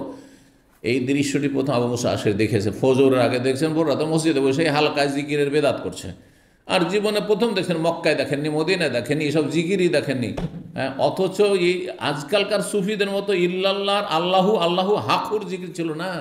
জিকির পূর্ণাঙ্গ বাক্য ছিল সুবহানাল্লাহ, আলহামদুলিল্লাহ, লা ইলাহা ইল্লাল্লাহ, আল্লাহু আকবার। তারপরও দল বেঁধে জিকির 100 বার সবাই পড়ো একদিক থেকে, তোমরা 100 বার করে এইটা পড়ো, 100 বার করে এটা পড়ো, 100 বার করে এটা পড়ো। এই দেখার পরে দৌড় দিয়ে ছুটে চলে এসেছেন আবু মুসা আশআরী ইবনে মাসউদের বাড়িতে। এসে দরজা দাঁড়িয়ে আছে, দেখছেন বেশ কিছু ছাত্র ওখান থেকে লাইন দিয়ে দাঁড়িয়ে আছে। কত আগ্রহ মানুষ ছিল। ফজরের আগে তার বাড়ির গেটে ছাত্ররা লাইন দিয়ে আছে যে রাস্তায় যে যাবেন আমাদের ইবনে মাসউদ রাদিয়াল্লাহু তাআলা তার কাছ থেকে এইখান থেকে মাসলা মাসাইল জানবো আর যাবো। এই ছিল দিন শিখার আগ্রহ। সুবহানাল্লাহ। সময়টি ফজরের আগের সময় ছিল। ভোর রাত্রে তাহাজ্জুদের সময় এসে গেটে দাঁড়িয়ে আছে খালি এলিম শেখার জন্য। আর আজকাল নিজের বাসায় বসে বসে এলিম শিখতে চান না, বাসায় বসে বসে অনলাইনে যাচ্ছে, লাইভ যাচ্ছে, শুনতে চান না। দেখলেন একটু খুব বেশি তো একটা লাইক দিয়ে দিলাম, ব্যাস হলো বিশাল ব্যাপার। সব লাইক দিয়ে দিলেন আর শেয়ার করে দিলে তো আপনি দায়ী হয়ে গেলেন একবারে। আর এলিম শিখার কোনো ধারেন না আপনি। আল্লাহ হেদায়েত। তো আবু মুসা আশআরী রাদিয়াল্লাহু তাআলা আনহুকে বলতে শুনেছি, আসওয়াদ বলছেন, তিনি কাদামতু আনা ওয়া আখি মিনাল ইয়ামান, আমি আর আমার ভাই ইয়ামান দেশ থেকে আসলাম, ইসলাম কবুল করে মদিনায়। আবু মুসা আশআরী তাহলে দক্ষিণ অঞ্চলে ছিলেন তখনকার যুগের ইয়ামান।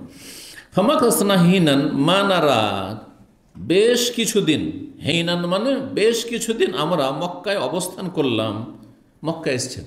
জি, মানারা ইল্লা আব্দুল্লাহ মাসউদ, আমরা সব সময় দেখতে পাই যে আব্দুল্লাহ মাসউদ যেন রাজুলুম মিন আহলে বাইতিন নবী, নবী সাল্লাল্লাহু আলাইহি ওয়াসাল্লামের পরিবারের একজন সদস্য। আমরা মনে করতাম, নারা, নারা মানে দেখা চোখে হয়, আর নারা মানে আমরা মনে করতাম, অন্তর্দৃষ্টিতে দেখা। মানে এটা আমি মনে করি। মনে করা তো চোখ দিয়ে হয় না, কি দিয়ে হয়? অন্তর দেখা। রুয়াতুল আইন আর রুয়াতুল কলব। অন্তর দিয়ে দেখা মানে অন্তর্দৃষ্টি, এজন্য বলা হয়। 1 চন্দ্র 2 পক্ষ 3 নেত্র পড়েছেন? কে বলতে পারে 3 নেত্র মানে কি? দেখি এক হাত। আহসান, মাশাআল্লাহ। এইটা হচ্ছে বাংলার জ্ঞান। তো চোখ 3টে। আপনাদের এতে কি বলে এটাকে? এটা কি বলা হয়? 1 চন্দ্র 2 পক্ষ যে পড়ে, এটা কি বলে? এটাকে কি বলতো? যে আমরা ছোটকালে পড়াইতো, এটার নাম আছে না? তো যাই হোক, ওই নামটা যখন পড়াইতো তখন এটা পড়াইতো আর কি। তো চিন্তা করেন, দেখেন 3 নেত্র কেন বললেন? তাহলে তারাও জানে যে চোখ হচ্ছে কয়টি? এই চোখ অনেক সময় ভুল করে, কিন্তু এই চোখে বিবেক আছে, এই চোখ ভুল করেন না। আপনি অন্যায় করে একজনকে মেরে দিলেন, এই চোখ কিন্তু আপনাকে ধিক্কার দিচ্ছে যে না, এটা ভালো কাজ হইল না, অন্যায় করলাম কিন্তু। জি, এটা হচ্ছে আসল বসিরত। এখানে বসিরত এখানে আছে, আর বাসার এখানে আছে। জি, তো বসিরত দিয়ে কাজ নিতে হবে, শুধু বাসার থাকলে হয় না, বিবেক। জি, তো বলছেন ফামা কাসনা হিনান, বেশ কিছুদিন আমরা মক্কায় অবস্থান করলাম, বুঝতেই পারিনি যে আব্দুল মাসুদ বাইরের লোক, অন্য বংশের লোক। মানারা, আমরা মনে করতাম যে আব্দুল মাসুদ রাজুলুন, একজন ব্যক্তি, সদস্য, মিন আহলে বাইতিন নবী, নবী সাল্লাল্লাহু আলাইহি ওয়াসাল্লাম আহলে বাইতের, নবী সাল্লাল্লাহু আলাইহি ওয়াসাল্লাম পরিবারের একজন সদস্য মনে করতাম। কেন? বলছে লেমা নারামিন দখুলি ও দখুলে উম্মে আলা নবী সাল্লাল্লাহু আলাইহি ওয়াসাল্লাম, কারণ আমরা দেখতে পেতাম যে তিনি এবং তার মা উম্মে আবদ যখন তখন সকাল বিকাল বহুবার নবী সাল্লাল্লাহু আলাইহি ওয়াসাল্লাম বাড়িতে ঢুকছে, নবী সাল্লাল্লাহু বাড়িতে যাচ্ছে, আবার বেরিয়ে আসছে, যাচ্ছে আর বেরিয়ে আসছে। আমরা ভাবতো যে এটি ইবনে মাসুদের মা আর এটা হচ্ছে ইবনে মাসুদ। হ্যাঁ, তার মানে এরা নবী সাল্লাল্লাহু আলাইহি ওয়াসাল্লামের ঘরেরই লোক, সবসময় বাড়িতে ঢুকছে আর বেরোচ্ছে। জি, তার মানে নয় যে নবী সাল্লাল্লাহু বাড়িতে পর্দা ছিল না, পর্দা অবশ্যই ছিল, কিন্তু উদ্দেশ্য দেখেন আমাদের দেশের গ্রামে যে বাড়িগুলো থাকে, তো এই নয় যে সবসময় বেহায়া পর্দা লোকেরা থাকে, বাইরে থেকে একটা লোক গেলে অবশ্যই আওয়াজ দিবে, এটা হচ্ছে উচিত। আমাদের দেশে মূর্খ মানুষ আওয়াজ দেয় না, ঢুকে যাচ্ছে হুট করে, সতর্ক করেন না, সেটা ভিন্ন বিষয়, এটা জায়েজ নয়। কিন্তু কথা হচ্ছে যে সতর্ক হয়ে আছে আর ভিতরে ঢুকে গেছে, আর উঠান যেটা আঙিনা থাকে আমাদের দেশে, যে গ্রামের বাড়িগুলো ছিল আগে, দুটো ঘর আছে আর দুটো ঘরের সামনে কি করা আছে, টাটি ফাটি দিয়ে বা দেয়াল দিয়ে, মাটির দেয়াল দিয়ে ঘেরা আছে, সেই যুগের কথা বলছে। আর সেখানে করে মানুষরা কেউ আসছে বাড়ির মধ্যে, যখন মহিলারা ঘরের ভিতরে আছে, পর্দার ভিতরে আছে, অথবা মহিলা যদি উঠানেও কাজ করা লাগে তাহলে পর্দা করে নেবে, পুরো পর্দা করে নেবে। মুখটা ঘুরিয়ে থাকে আর শরীর ঢাকা, ঢিলা ঢালা কাপড় দিয়ে ঢাকা থাকে, তাহলে তো কোনো দোষের কথা, রাস্তাঘাটে বোরকা পরে হাঁটছে না মহিলা, ঠিক ওই রকম। কিন্তু মহিলা পুরুষ একাকার হবে না, হ্যাঁ, চেহারার দিকে তাকাবে না, বা শরীরে কাপড় নেই, অসতর্ক হয়ে আছে আর হুট করে ঢুকে গেলে, এইটা জায়েজ না। এবার বোঝা গেছে? যাতে ফিতনা মুক্ত থাকেন আর অন্তরটা পরিষ্কার থাকে, নোংরামি থেকে, পাপের কামনা বাসনা থেকে, কুপ্রবৃত্তির রোগ থেকে মুক্ত থাকে, অন্তরে যেন রোগ না হয়ে যায়। তো এই ছিল হাদিস। কত তাহলে ঘনিষ্ঠতা ছিল নবী সাল্লাল্লাহু আলাইহি ওয়াসাল্লামের পরিবারের সাথে, কার? ইবনে মাসউদ এবং তার মায়ের, এটি হচ্ছে তার ফজিলত। জি, 28 নম্বর অধ্যায় বাবু যিকরে মুআবিয়া রাদিয়াল্লাহু, এই অধ্যায় হচ্ছে মুআবিয়া রাদিয়াল্লাহু তাআলা আনহু আলোচনা সম্পর্কে, তার মর্যাদা সম্পর্কে। 3764 নম্বর। মুআবিয়া রাদিয়াল্লাহু তাআলা আনহু সাহাবী বিন সাহাবী, তিনিও সাহাবী, এবং তার বাবা আবু সুফিয়ান হারব বিন উমাইয়া, আবু সুফিয়ান নাম ছিল হারব, তিনিও সাহাবী, সাহাবীর ছেলে সাহাবী। জি, তো মুআবিয়া রাদিয়াল্লাহু তাআলা আনহু এবং আবু সুফিয়ান দুজনে ইসলাম গ্রহণ করেছেন। মুআবিয়া তার বাবার আগে হয়তো ইসলাম গ্রহণ করেছেন। যাই হোক, মুআবিয়া রাদিয়াল্লাহু তাআলা আনহু খলিফা হয়েছেন হাসান রাদিয়াল্লাহু তাআলা আনহুর 6 মাস খেলাফতের পরে, আর দীর্ঘ 20 বছর তিনি খলিফা থেকেছেন, 20 বছর খলিফা থেকেছেন। তিনি খোলাফায়ে রাশেদিনের অন্তর্ভুক্ত নয়, কিন্তু খোলাফায়ে রাশেদিনের পরে আজ পর্যন্ত যত শাসক এসেছে তাদের মধ্যে খায়রুল মুলুক তাকে বলেছেন আইম্মায়ে কেরামগণ, সবচেয়ে শ্রেষ্ঠ শাসক, সবচেয়ে ভালো শাসক। আবু বকর, ওমর, ওসমান, আলী, হাসান। ওমর ইবনে আব্দুল আজিজকে নেওয়া যেতে পারে, কারণ তিনিও খলিফায়, যদিও মাঝখানে তিনি এসেছেন 97 থেকে নিয়ে 100 হিজরি পর্যন্ত, ওই সময়টা তিনি মাত্র 3 বছরের জন্য।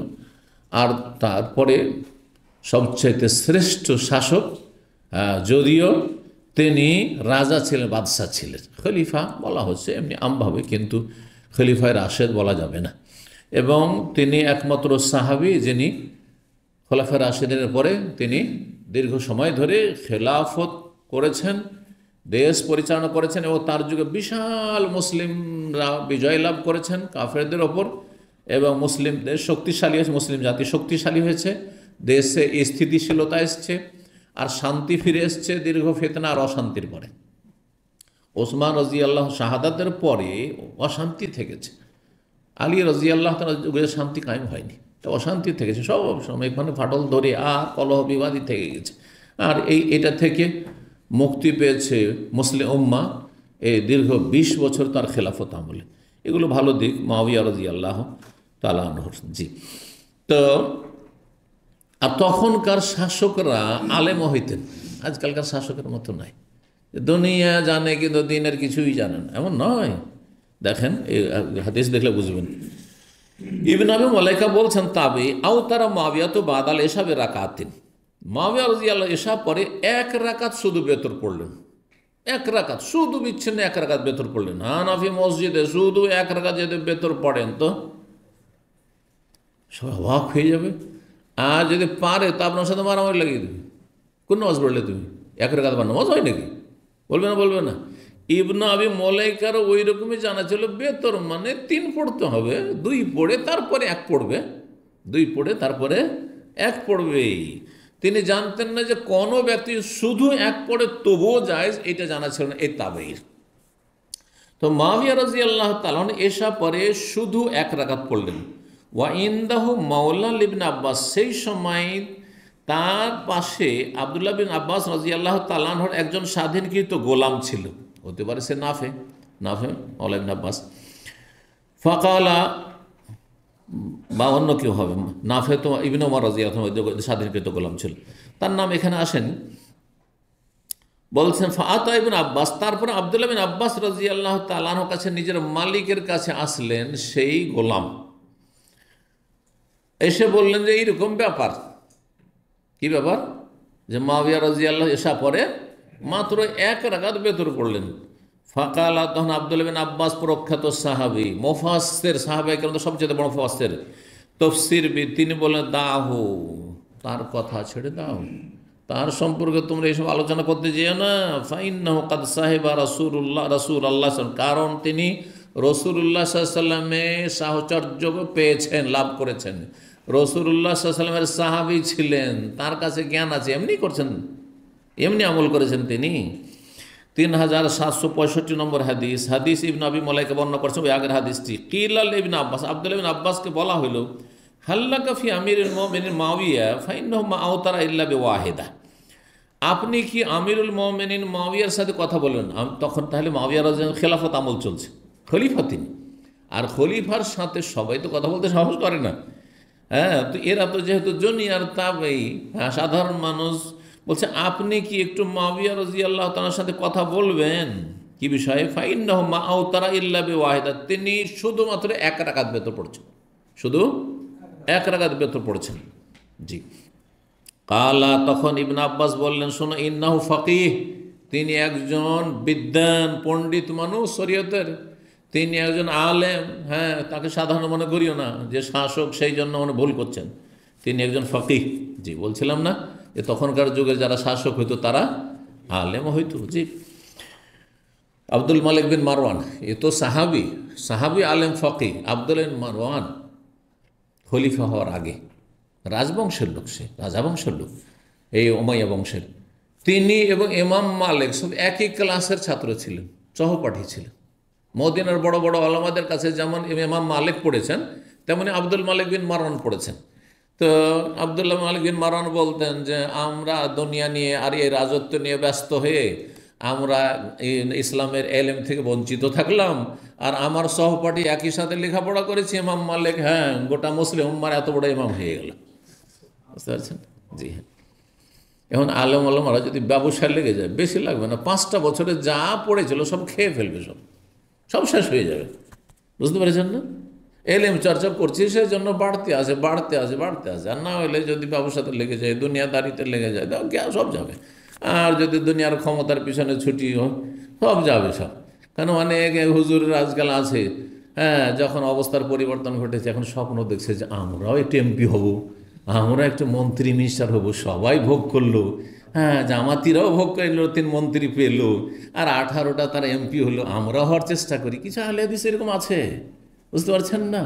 সব ফালতু কাজ, সব খালতু, এগুলো নোংরামি। আসলে এই গণতন্ত্রের কুফরি রাজনীতিতে যাওয়ার স্বপ্ন দেখা, এগুলো হচ্ছে আলেমদের দূরদর্শিতার পরিচয় নয়। ঠিক, আল্লাহ হেফাজত করুক।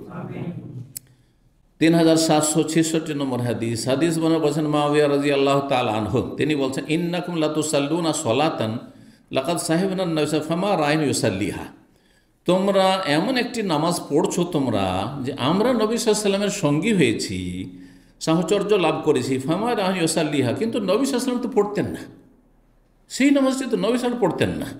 ওয়ালাকাদ নাহা আনহুমা, বরং তিনি এই 2 রাকাত নামাজ এই সময়ে পড়তে নিষেধ করেছেন। অর্থাৎ বলছেন ইয়ানি মানে অর্থাৎ, উর্দু তো ইয়ানি মানে অর্থাৎ হয়, আসলে শব্দটি আরবি। আনা ইয়ানি মানে অর্থাৎ, অর্থাৎ আর রাকাতাইনে বাদাল আসরে, আসরের পরে 2 রাকাত। তাহলে বেশ কিছু সাহাবা বা তাবেইনরা কি করতেন, আসরের পরে 2 রাকাত নফল পড়তেন। আর মুআবিয়া রাদিয়াল্লাহু মত ছিল যে এটা পড়া যাবে না, কারণ আসর থেকে মাগরিব পর্যন্ত নিষিদ্ধ সময়, এটা হচ্ছে নিষিদ্ধ সময়, শুধু নফল পড়া যাবে না। তো আসল রহস্যটা কি? রহস্যটা হচ্ছে নবী সাল্লাল্লাহু আলাইহি ওয়াসাল্লাম একবার পড়েছেন। যখন নবী সাল্লাল্লাহু আলাইহি ওয়াসাল্লাম একটা আমল করেন তখন সেটা তিনি সারা জীবন চালিয়ে যান। তাই তিনি সারা জীবন ওই যে একবার পড়লেন চালিয়ে গেছেন।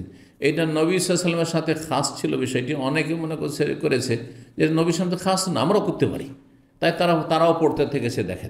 এটা এই সুন্নতটিকে নিয়ে বা এই আমলটিকে নিয়ে ঘটনা কী ছিল, যে নবী সাল্লাল্লাহু আলাইহি ওয়াসাল্লাম জোহরের সুন্নাত জোহরের পরে পড়বেন, ওই সময় কিছু অমুসলিম কাফের প্রতিনিধি দল এসেছে কথা বলার জন্য ইসলাম সম্পর্কে, ইসলামের দাওয়াত নেওয়ার জন্য বা জানার জন্য ইসলাম সম্পর্কে। নবী সাল্লাল্লাহু আলাইহি ওয়াসাল্লাম কথা বলতে আসরের সময় হয়ে গেছে, আসরের জামাত হয়ে গেল, কিন্তু ওই জোহরের সুন্নাত পড়তে পারলেন না নবী সাল্লাল্লাহু আলাইহি ওয়াসাল্লাম। তাহলে কত নবী সাল্লাল্লাহু আলাইহি ওয়াসাল্লামের আগ্রহ ছিল, জোর থেকে আসর, খাওয়া নেই দাওয়া নেই। আজকাল আরে আমার পেট নেই, আমি কি ফেরেশতা আমরা বলবো, তাই না? খাওয়া দাওয়া করবো না, তো খাওয়া দাওয়াই যাবেন, আর না হলে তাড়াতাড়ি করে টান দিবেন কোনো একটা বাহানা। নবী সাল্লাল্লাহু আলাইহি ওয়াসাল্লাম আসর পর্যন্ত কথা বলতে আসরের নামাজ হয়ে গেল। চিন্তা করলেন যে আমার তো জোহরের সুন্নতটা থেকে গেছে। মা আয়েশা রাদিয়াল্লাহু আনহা বাড়িতে গিয়ে তখন ওই জোহরের পরের 2 রাকাত সুন্নত কাজা করেছিলেন। ওই যে একদিন কাজা করলেন, নবী সাল্লাল্লাহু আলাইহি ওয়াসাল্লাম তারপরে প্রতিদিন নিয়মিত পড়তে থাকতেন। তখন উম্মুল মুমিনিন আয়েশা অথবা অন্য কোনো নবী সাল্লাল্লাহু আলাইহি ওয়াসাল্লাম সহধর্মী জিজ্ঞাসা, ইয়া রাসূলুল্লাহ, আপনি প্রতিদিন আসর পরে কেন পড়ছেন 2 রাকাত করে নামাজ? তখন তিনি বলেছিলেন যে আমি যে কোনো আমল যদি করি তাহলে সেটা স্থায়ী করা পছন্দ করি, কারণ ইন্না আহাব্বাল আমালি আল্লাহ আদওয়ামুহু, আল্লাহর কাছে সবচেয়ে প্রিয় আমল হচ্ছে যেটা স্থায়ী হয়। আর নবী সাল্লাল্লাহু আলাইহি ওয়াসাল্লাম যখন কোনো আমল শুরু করতেন আসবাতাহা, মানে সেটা কন্টিনিউ করতেন, নিয়মিত পালন করতেন। অধিকাংশ ওলামাদের কাছে এটি নবী সাল্লাল্লাহু আলাইহি ওয়াসাল্লামের জন্য খাস, অন্যদের জন্য চলবে না, যে আমরা আসর পরে নফল পড়ব, এটা চলবে না। কিন্তু কিছু ওলামাদের মত হচ্ছে যে এটা পড়া যেতে পারে। তো এখানে ওই ঘটনাটি ছিল যে মুআবিয়া রাদিয়াল্লাহু তাআলা এটাকে নাজায়েজ মনে করতেন আসর পর নফল পড়াকে, আর অন্যরা ওই নবী সাহেব ওই একদিনের পড়া দেখে বা নবী সাহেব যে পড়েছেন সেটাকে আম মনে করে তারাও পড়তেন। 29 নম্বর অধ্যায় বাবু মানাকে ফাতেমা রাদিয়াল্লাহু আনহা। এই অধ্যায় হচ্ছে ফাতেমা রাদিয়াল্লাহু তাআলা আনহার ফজিলত মর্যাদা সম্পর্কে। নবী সাল্লাল্লাহু আলাইহি ওয়াসাল্লাম একটি হাদিসে বলেছেন, ফাতেমা তো সাইয়্যিদাতু নিসাই আহলিল জান্নাহ, ফাতেমা হচ্ছেন জান্নাতি রমণীদের তিনি নেত্রী, সাইয়্যিদা, নেত্রী। জান্নাতীদের তিনি, জান্নাতি মহিলাদের কি হবেন? তিনি প্রধান হবেন। তিনি 3767 নম্বর হাদিস বর্ণনা করছেন মিসওয়ার বিন মাখরামা বলেছেন, আন্না রাসূলুল্লাহ সাল্লাল্লাহু আলাইহি ওয়াসাল্লাম বলেন, ফাতেমা তো বাদআতু মিন্নি, ফাতেমা হচ্ছে আমার শরীরে একটি অংশ বিশেষ। ফামান আগযাবাহা, সুতরাং ফাতেমাকে কেউ যদি রাগান্বিত করে, আগযাবানি তাহলে আমাকে রাগান্বিত করলো, অসন্তুষ্ট করল। জি। 30 নম্বর অধ্যায় বাবু ফজলে আয়েশা রাদিয়াল্লাহু আনহা। এই অধ্যায় হচ্ছে আয়েশা রাদিয়াল্লাহু তাআলা আনহার মর্যাদা ফজিলত সম্পর্কে। 3768 নম্বর হাদিস বর্ণনা করছেন আয়েশা রাদিয়াল্লাহু তাআলা আনহা বলছেন, কালা রাসূলুল্লাহ ইয়াওমান, একদিন রাসূলুল্লাহ সাল্লাল্লাহু আলাইহি ওয়াসাল্লাম বললেন, ইয়া আয়েশা রাদিয়াল্লাহু তাআলা আনহাকে তা যে গোলতা হা সেটাকে হজফ করে দিয়ে উজ্জ্বল করে কি বলেছেন? ইয়া আয়েশ। জায়েজ আছে। আমাদের দেশে কিছু নামকে যদি যাকে ওভাবে ডাকছেন সেটা আদরের মনে করে, সেটা সে তাতে সে কষ্ট না পায়, তখন জায়েজ।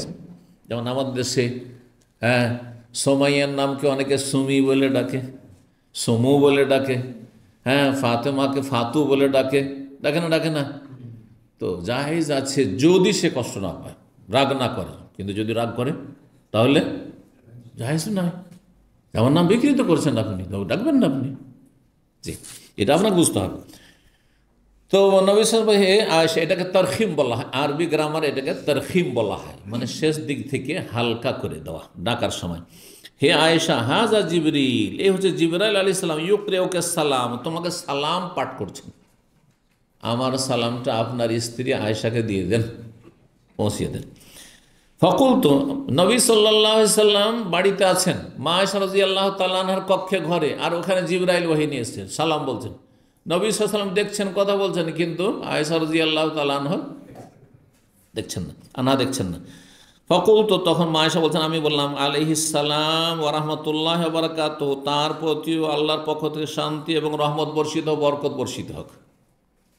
আলাইহিস সালাম, তাহলে কেউ যদি সালাম আপনাকে বলে কি বলবেন? অনেকে বলতে জানে না, কিন্তু আপনাকে কেউ বলছে যে আপনাকে অমুক সালাম দিয়েছে, তার জবাবে কি বলেন আপনারা? একজন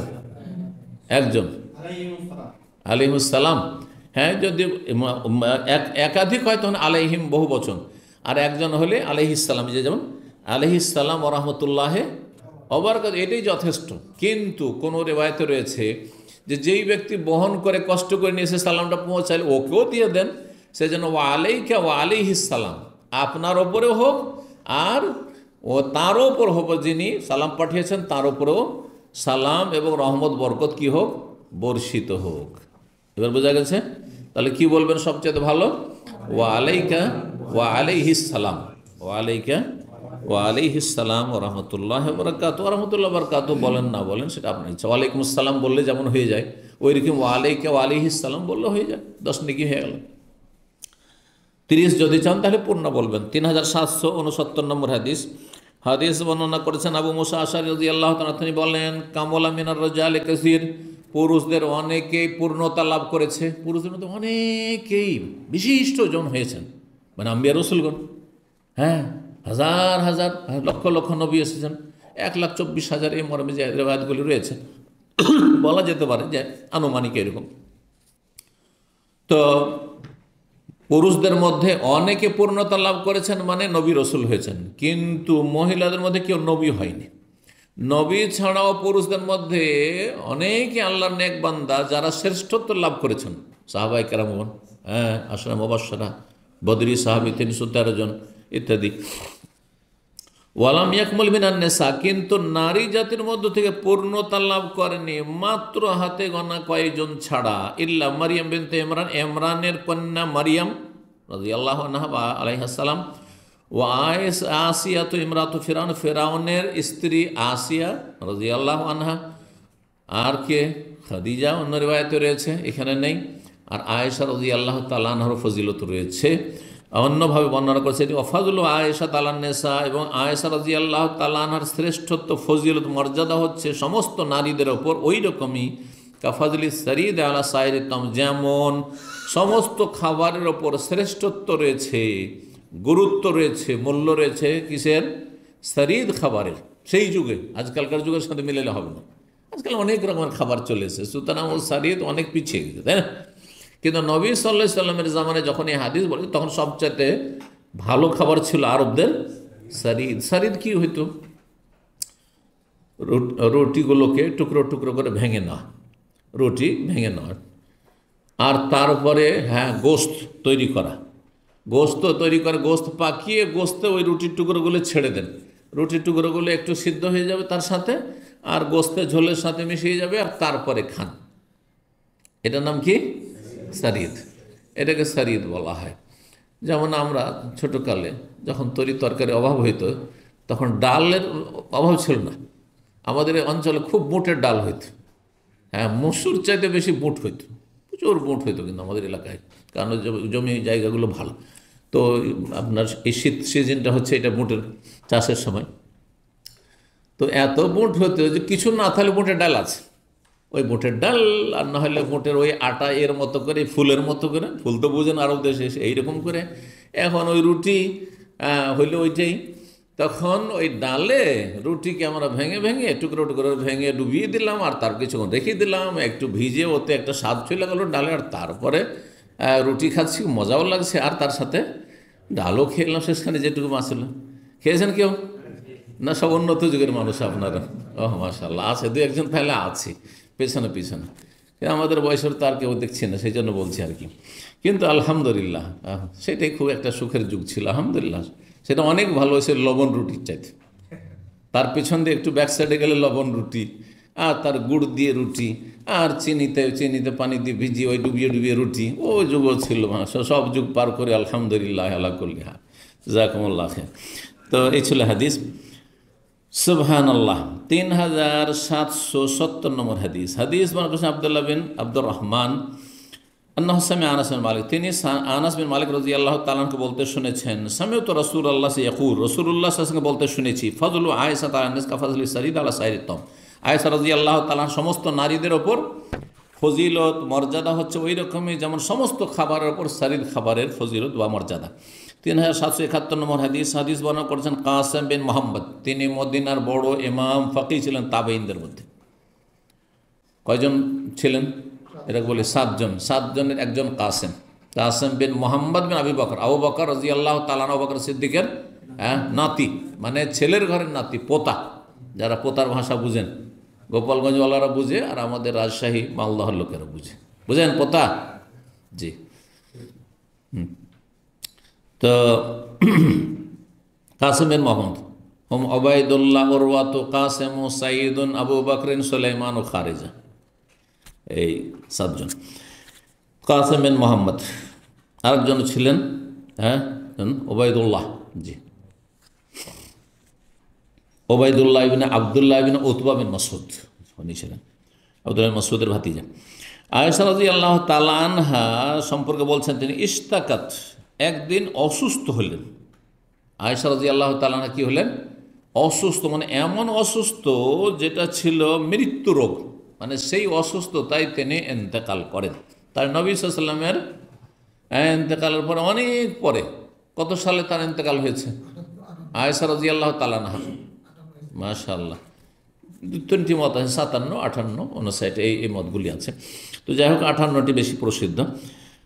তো তখন তাহলে কার যুগ ছিল 58-তে? না, মুআবিয়া রাদিয়াল্লাহু 61-তে এসছেন, না 40, হ্যাঁ, না মুআবিয়া রাদিয়াল্লাহু যুগ 40-এ, আল খিলাফাতু সালাসুনা, 30 বছর, 30 আর 10 কত? 40 হয়, 40, 58 হচ্ছে। তাহলে কার যুগ ছিল? মুআবিয়া রাদিয়াল্লাহু আনহুর যুগ ছিল, জি। আয়েশা রাদিয়াল্লাহু তাআলা আনহা মৃত্যু রোগে আক্রান্ত হলেন। তাহলে ইশতাকাত মানে এমন রোগে আক্রান্ত হলেন যাতে তার ইন্তেকাল হয়, যাকে মৃত্যু রোগ বলা হয়।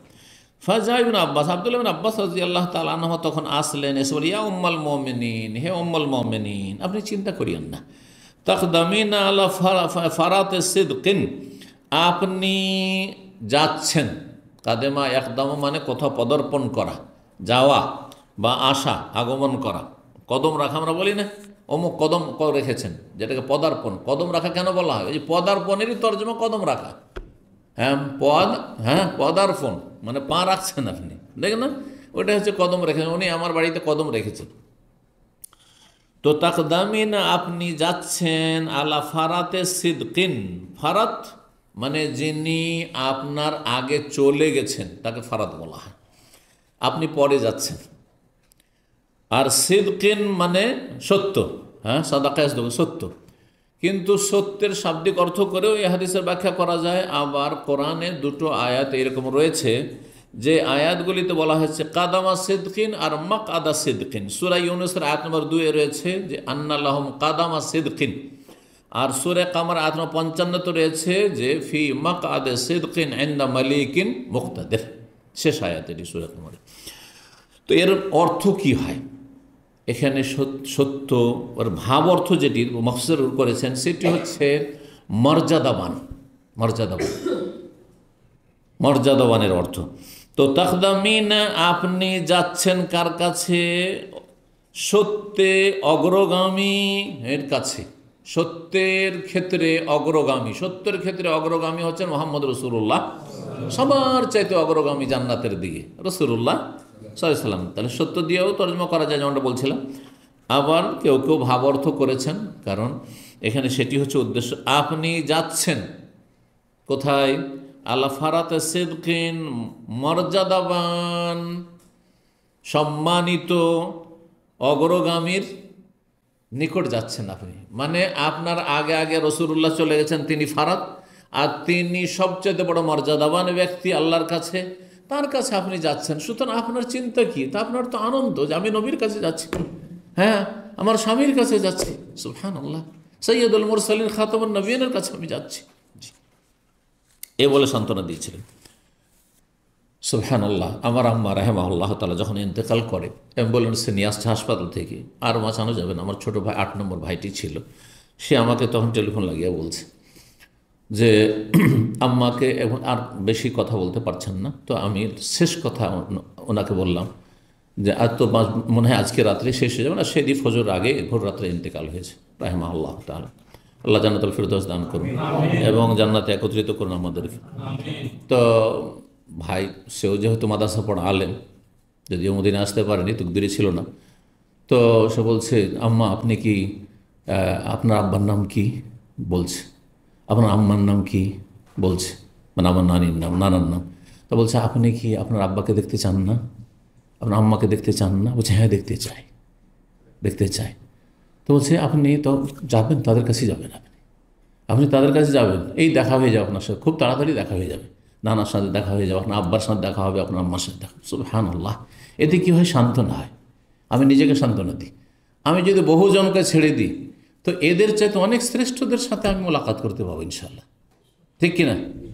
এখানে যারা সাথীর সঙ্গে আছেন যতই নেক বান্দা হন, সাহাবীর মর্যাদার তো কেউ নেই, তাবেঈর মর্যাদার তো কেউ নেই, ইমাম বুখারী, ইবনে তাইমিয়া আর ইমাম আহমদ এদের মতো তো কেউ না, আবু হানিফা, শাফি, মালিক, আহমদের মতো তো কেউ নেই দুনিয়াতে, আছে?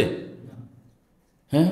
আর তার উপরে আম্বিয়া রসুলগণ, সিদ্দিকিন, সোহাদা, সলেহীন, সুবহানাল্লাহ, তাদেরকে পাবেন আপনি। সুতরাং মানুষ যদি এইভাবে চিন্তা করে তো মরণের সময় কখনো সে অশান্তি অনুভব করবে না, আরও ভালো লাগবে তাকে, আরও ভালো লাগবে যে আমি যাদেরকে ছেড়ে যাচ্ছি, হয়তো আমার স্ত্রী ছেড়ে যাচ্ছি, আমার ছেলে মেয়েদেরকে ছেড়ে যাচ্ছি, আমার ভাই বোন আত্মীয় স্বজন ছেড়ে যাচ্ছি, আমার প্রিয়জনদেরকে ছেড়ে যাচ্ছি, যারা আমার দরদি, কিন্তু এদের সাথে অনেক শ্রেষ্ঠ মানুষদের সাথে আমার মোলাকাত হয়ে যাবে।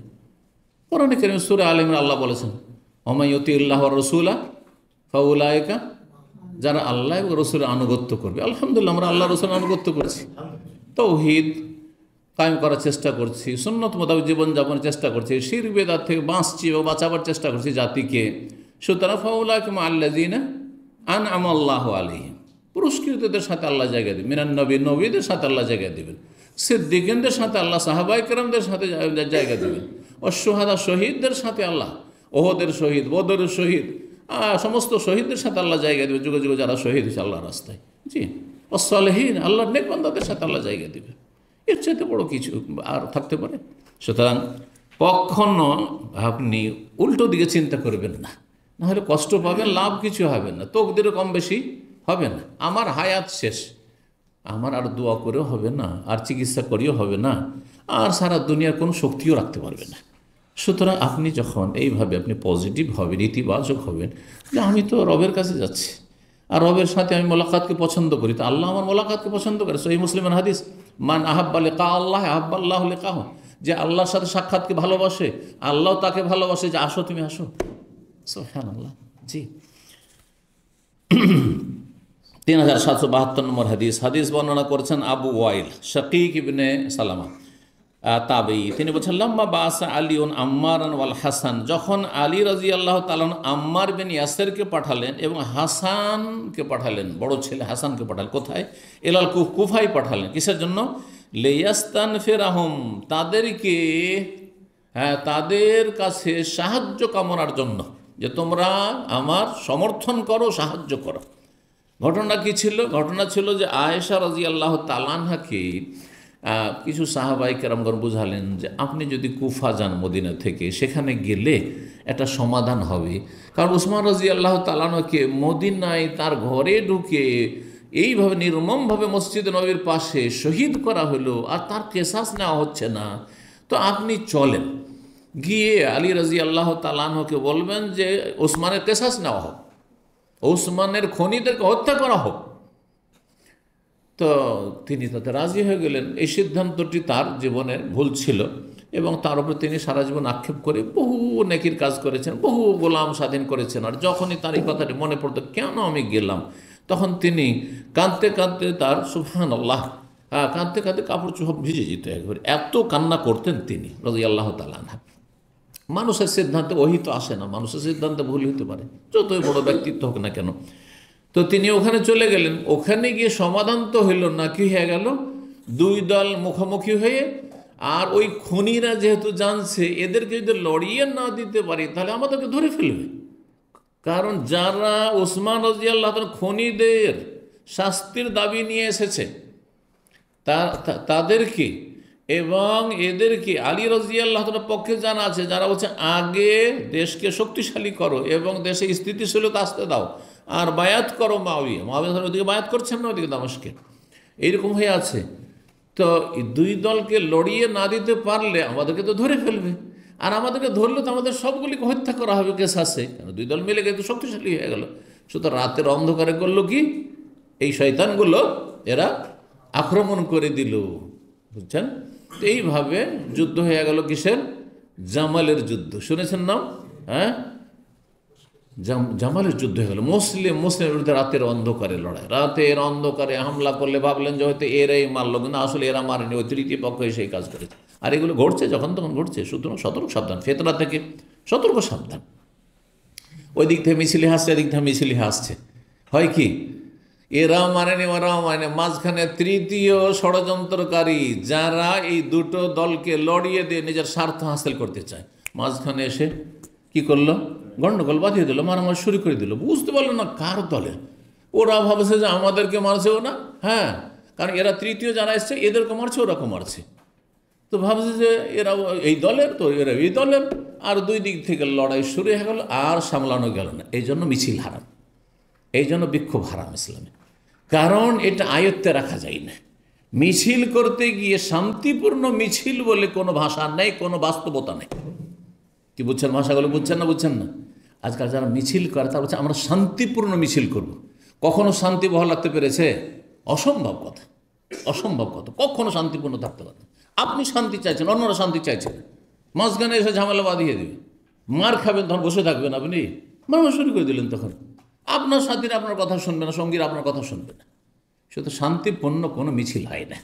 এই পশ্চিমাদের অশান্তির পাঠ এগুলো, এই পাঠ মুসলিমদের পড়া হারাম, জায়েজ নয়, এবং এগুলো ইসলামে জায়েজ নয়। এই জন্যই সালাফি ওলামাদের কাছে এই সমস্ত কিছু জায়েজ নয়। গণতন্ত্র থেকে শুরু করে গণতন্ত্রে যে সবগুলোকে অ্যালাউ করে, কোনোটাই জায়েজ নয় এগুলো। জি, গণতন্ত্রের কিছু ভালো দিক আছে, ওই রকমই যেমন মদের কিছু ভালো দিক আছে। যেমন মদের আল্লাহ বলছে ফিহে মানাফিউন নাস, মদেও কিছু ভালো দিক আছে। জি, আল্লাহ হিদায়াত দান করুন। তো ঘটনা এই ছিল, আম্মার বিন ইয়াসির আলী রাদিয়াল্লাহু তাআলা আনহুর একেবারে একনিষ্ঠ মানুষ ছিলেন, বড় আন্তরিক মানুষ ছিলেন। তো তাকে এবং হাসানকে ছেলেকে পাঠালেন, যা কুফা যা, আর কুফার লোককে বলো যে কি করুক, আমার সহযোগিতা করব, না হইলে এখানে যে দল বেঁধে এরা আসছে, আর এখানে যদি এরা সহযোগিতা না করে শান্তি প্রতিষ্ঠা রাখার জন্য, তাহলে এখানে অশান্তি সৃষ্টি হবে, দুই দলে মারামারি লড়াই শুরু হয়ে যাবে। এই সাহায্য কামনার জন্য পাঠিয়েছিলেন। খাতাবা আম্মার, তখন আম্মার বিন ইয়াসির রাদিয়াল্লাহু তাআলা গিয়ে ভাষণ দিলেন কুফায় গিয়ে, আর বললেন ইন্নী লা আ'লামু, আমি ভালো করে জানি, আন্নাহা যাওজাতু ফিদ দুনিয়া ওয়াল আখিরাহ, আয়েশা রাদিয়াল্লাহু তাআলা আনহা নবী সাল্লাল্লাহু আলাইহি সাল্লামের ইহকাল পরকাল উভয় কালেই সহধর্মের স্ত্রী, এতে কোনো সন্দেহ, এই মর্যাদায় আমি দ্বিমত পোষণ করি না। কিন্তু শোনো, ওয়ালাকিন্নাল্লাহ ইবতালাকুম, আল্লাহ তোমাদেরকে পরীক্ষা ফেলেছেন, তার অনুসরণ করবে আর এসে দাবি দাবা নিয়ে আসবে না, আগে দেশে শান্তি প্রতিষ্ঠা হতে দাও, না হলে কেমন করে ধরব। আলী রাদিয়াল্লাহু তাআলা আনহুর পরিস্থিতি এমন ছিল যে খনিগুলো আত্মগোপন করে পেছনে আছে, যদি ওদেরকে তিনি ধরতে যান তাকে মেরে দেবে, তাকে মেরে দেবে। জি, এবং তারা যখন তখন অপমান করত। সুতরাং ওখানে এই সম্ভব ছিল না। সেই সময় মুআবিয়া রাদিয়াল্লাহু তাআলার জন্য করণীয় ছিল একতা প্রকাশ করা এবং তার সাথে তার বায়াত করে আনুগত্য করে, তারপরে দুই দল না রেখে এক দল হয়ে শক্তিশালী হয়ে এই খনিগুলিকে তলাশ করা। শেষ পর্যন্ত আজ পর্যন্ত তো সেই খনিগুলির কেসাস নেওয়া সম্ভব হলো না। এই যে দাবি দেওয়া করলেন, এই করলেন, আজ পর্যন্ত হইল না, সম্ভব হইল না। এই জন্য দেখেন, ফাটল ধরলে কোনো সমাধান হয় না। ঐক্য যদি আসে তাহলে তাতে সমাধান রয়েছে। আল্লাহ তোমাদেরকে পরীক্ষা করেছেন, তার মাধ্যমে লিতাত্তাবিউহু আও ইয়াহা, এখন আলী রাদিয়াল্লাহু তিনি আমাদের খলিফা, তার তোমরা অনুসরণ করবে, নাকি আয়েশা রাদিয়াল্লাহু তার অনুসরণ করে বলবে যে আগে খনিদেরকে হত্যা করা হোক, তারপরে খলিফা? কোনটা মানবে তোমরা বুঝবে, এখন আল্লাহর পরীক্ষা। জি, 3773 নম্বর হাদিস, আয়েশা রাদিয়াল্লাহু তাআলা আনহা বর্ণনা করছেন, আন্নাহা ইস্তারাত মিন আসমা কিলাদাতান, তিনি আসমা রাদিয়াল্লাহু তাআলার কাছ থেকে একটি মালা ধার নিয়ে গেছিলেন তার বোনের কাছ থেকে। ফাহালাকাত, হালাকাত ধ্বংস হয়ে গেল মানে কি হারিয়ে গেছিল, এখানে হারিয়ে গিয়েছিল। রাসূলুল্লাহ সাল্লাল্লাহু আলাইহি ওয়াসাল্লাম কিছু লোককে পাঠালেন সেটা তলাশ করার জন্য। মাঠে সফরে গিয়েছিলেন, জিহাদের সফরের সঙ্গে ছিলেন, ছিঁড়ে পড়ে গেছে মালা কানের এইসব, যেখানে সেখানে কিন্তু ছিঁড়ে পড়ে যায়, এই এক সমস্যা কিন্তু গয়নার। ফাদরাকাতহুস-সালাহ, একবারে ফজরের সময় হয়ে গেছে তলাশ করতে করতে, আর এমন জায়গায় সেখানে মালা হারিয়ে, সেখানে পানির কোনো ব্যবস্থা নেই, নিজের কাছেও পানি নেই। ফাসাল্লাহু বিগাইরি, সবাই বিনা উযুতে নামাজ পড়েছে। তাহলে কি বোঝা গেল এখান থেকে মাসলা, যদি কোথাও পানি না থাকে আর তায়াম্মুমের ব্যবস্থা না থাকে, এখন তো তায়াম্মুম, তখন তায়াম্মুমের বিধান ছিল না, সেখানে বিনা উযুতে নামাজ পড়েছে বিনা তায়াম্মুম। কিন্তু তায়াম্মুমের বিধান না ছিল, তায়াম্মুমের ব্যবস্থা থাকলে তো আপনি এমন জায়গায় মাটিও নেই, প্লেনে সফর করছেন, নামাজের রক্ত চলে যাচ্ছে, পানিও নেই উযু করার ধরেন, আর কি নেই মাটিও নেই, বাসে আছেন আপনি, সেখানে পানি নেই আপনার কাছে উযু করার, আর পানি থাকলে বাসে আপনি উযু করতে দেবেন নাকি? হ্যাঁ, আর আপনার কাছে বাসও থামছে না অমুসলিম দেশে, আর রক্ত চলে যাচ্ছে, সূর্য ডুবে যাচ্ছে আসরের অথবা সূর্য উঠে যাচ্ছে ফজরের, তো কী করবেন? যা আগে একসাথে 2-4-5 ওয়াক্ত নামাজ জমা করে নেবো। এটা হচ্ছে ইন্ডিয়া বাংলাদেশের ফতোয়া। হ্যাঁ, ফতোয়া তো না, কিন্তু আমল, এই আমলগুলো আলেমরা ভুল করে। ট্রেনে সফর করছে, 2-4 ওয়াক্ত একসাথে গিয়ে বাড়ি গিয়ে নামাজ পড়ছে বা মাদ্রাসায় এসে নামাজ পড়ছে, না, মোটেই জায়েজ নয়, ওয়াক্ত পার করা কোনো অবস্থায় জায়েজ না। দেখেন বিনা উযুতে তার নামাজ পড়েছেন। ফালামা তা রাসূলুল্লাহ, যখন রাসূলুল্লাহর কাছে আসলেন, শাকাউ যালিকা ইলাইহি, এসে অভিযোগ করলেন যে এইরকম হয়েছে, কি করব এখন? ফানাজালাত আয়াতুত তায়াম্মুম, তায়াম্মুমের বিধান তখন নাযিল হলো, এখানে তায়াম্মুমের বিধান নাযিল হলো। উসাইদ বিন হুযাইর তখন বলে, জাযাকাল্লাহু খাইরান, আল্লাহ আপনাকে উত্তম প্রতিদান দান করেন। মা আয়েশাকে দোয়া দিচ্ছেন, কেন? যদি আপনার হার না হারাইতো তাহলে তায়াম্মুমের মাসলা জানতে পারতাম না, তায়াম্মুমের আয়াত নাযিল হইতো না, ঠিক না? ওয়াল্লাহি, আল্লাহর কসম করে বলছে, মা নাযালা বিকা আমরুন, আপনার উপর যে কোনো বিপদ আপদ এসেছে কখনো, ইল্লা জাআলাল্লাহু লাকা মিনহু মাখরাজান, আল্লাহ সেখান থেকে মুক্তি লাভের আল্লাহ ব্যবস্থাও করেছেন। আর ওয়াজাআলা লিল মুসলিমিনা ফিহি বারাকা, আর তাতে মুসলিমদেরকে আল্লাহ বরকত দান করেছেন। আমাদের বরকত হলো তায়াম্মুম, আর আল্লাহ আপনার সমস্যার সমাধান করেছেন আর করবেন। আর তা হচ্ছে যখন পাওয়া গেল না, তখন যে উটটায় চড়েছিলেন সেই উটটা আসলে মালার উপর বসে গেছে। হ্যাঁ, যখন উটটাকে উঠানো হলো দেখছে নিচে পড়ে আছে। তো নবী আলেমুল গায়ব, নবী যদি গায়েবই জানতেন তাহলে ওই উটের পিঠের তলার খবর রাখেন না, আর সারা দুনিয়ার খবর, উম্মতের খবর রাখেন? হ্যাঁ, এগুলো শিরকি কথা, যেটা জানাননি আল্লাহ সেটা জানতে পারতেন না। দুটো হাদিস আছে, আমরা একটু শেষ করে নিই আজকে, কারণ এর মাধ্যমে আমরা ফাজাইলে সাহাবা শেষ করব। 3774 নম্বর হাদিস, হাদিস বর্ণনা করেছেন রাসূলুল্লাহ সাল্লাল্লাহু আলাইহি সাল্লাম সম্পর্কে, বর্ণনা করেছেন ও আবু ওসামা হিশাম বিন উরওয়া থেকে, তাই হিশাম বিন উরওয়া তার পিতা উরওয়া থেকে বলছে, আন্না রাসূলুল্লাহ মা কানা ফি মারাদিহি, যখন রাসূলুল্লাহ সাল্লাল্লাহু আলাইহি ওয়াসাল্লাম শেষ অসুস্থতায় ছিলেন, যাতে তিনি ইন্তেকাল করেন, জাআলা ইয়াদুরু ফি নিসাইহি, সেই অসুস্থ অবস্থায় তিনি যেহেতু পালা নির্ধারণ করেন, 9 স্ত্রী ছিল, তাদের কাছে যেতেন পালাক্রমে, আর গেলেই তিনি বলতেন যেহেতু শরীরটা ভালো নাই, আর কখন যে দুনিয়া থেকে চলে যায়, আইনা আনা গাদান, আচ্ছা কালকে কার পালা আছে, কালকে আমি কোথায় থাকবো, কালকে কোথায় থাকবো। উদ্দেশ্য যে তাড়াতাড়ি আয়েশার কাছে জানে যেতে পারে। স্বাভাবিক, অল্প বয়সী, বয়স মাত্র 18 বছর ইন্তেকালের পরে, আর তারা সব বিধবা বা তালাক প্রাপ্তা, সবার বয়স 40-এর উপরে, 40-50, তারও বেশি হয়তো অন্য স্ত্রীদের। তো স্বাভাবিক একটা ভালোবাসা তার উপরে বেশি ছিল। আর ভালোবাসার ক্ষেত্রে আল্লাহ হিসাব নেবেন না, যাদের একাধিক স্ত্রী আছে, ভালোবাসা কম বেশি হলে আল্লাহ হিসাব নেবেন না। কিসের হিসাব নেবেন? বাহ্যিক যদি অবিচার হয়, বাহ্যিক একই রকম করতে হবে আপনাকে, এই জন্য পালা নির্ধারণ করতে হবে। নবী সাল্লাল্লাহু ইচ্ছা করে কিন্তু না, তোমাদের কাছে থাকবো না, এই শেষ দিনগুলো আমি এতে থাকি, অসুস্থ, ভালো লাগছে না, আমি এই ছোটো স্ত্রীর কাছে থাকবো, এটা বলেছেন? এটা বললে হারাম হইত। তা বলছেন আমি কোথায় থাকবো, উদ্দেশ্য হচ্ছে তোমরা যদি অনুমতিটা দিয়ে দাও তাহলে আয়েশার কাছে চলে যায় আমি। এই জন্য তিনি ইশারা ইঙ্গিত করছেন, আগামীকালকে কোথায় থাকবো, আগামীকালকে কোথায় থাকবো। হিরসান আলা বাইতে আয়েশা, আগ্রহী হয়ে পড়েছিলেন আয়েশা রাদিয়াল্লাহু তাআলা বাড়ির উদ্দেশ্যে, বাড়ির জন্য, মানে তার পালার জন্য। তাহলে আয়েশা তখন বিবিরা সবাই বুঝতে পারলেন যে এরকম বলছেন কেন নবী সাল্লাল্লাহু আলাইহি ওয়াসাল্লাম, বলে ইয়া রাসূলুল্লাহ, আর এদিক ওদিক আপনি প্রতিদিন এক বাড়িতে এই বাড়িতে ওই বাড়িতে যাওয়া কষ্ট করিয়েন না, যান আয়েশার বাড়িতে। আমরা সবাই ছেড়ে দিলাম, সবাই দিয়ে দিলাম, আমাদের দিনগুলো দিয়ে দিলাম আয়েশাকে।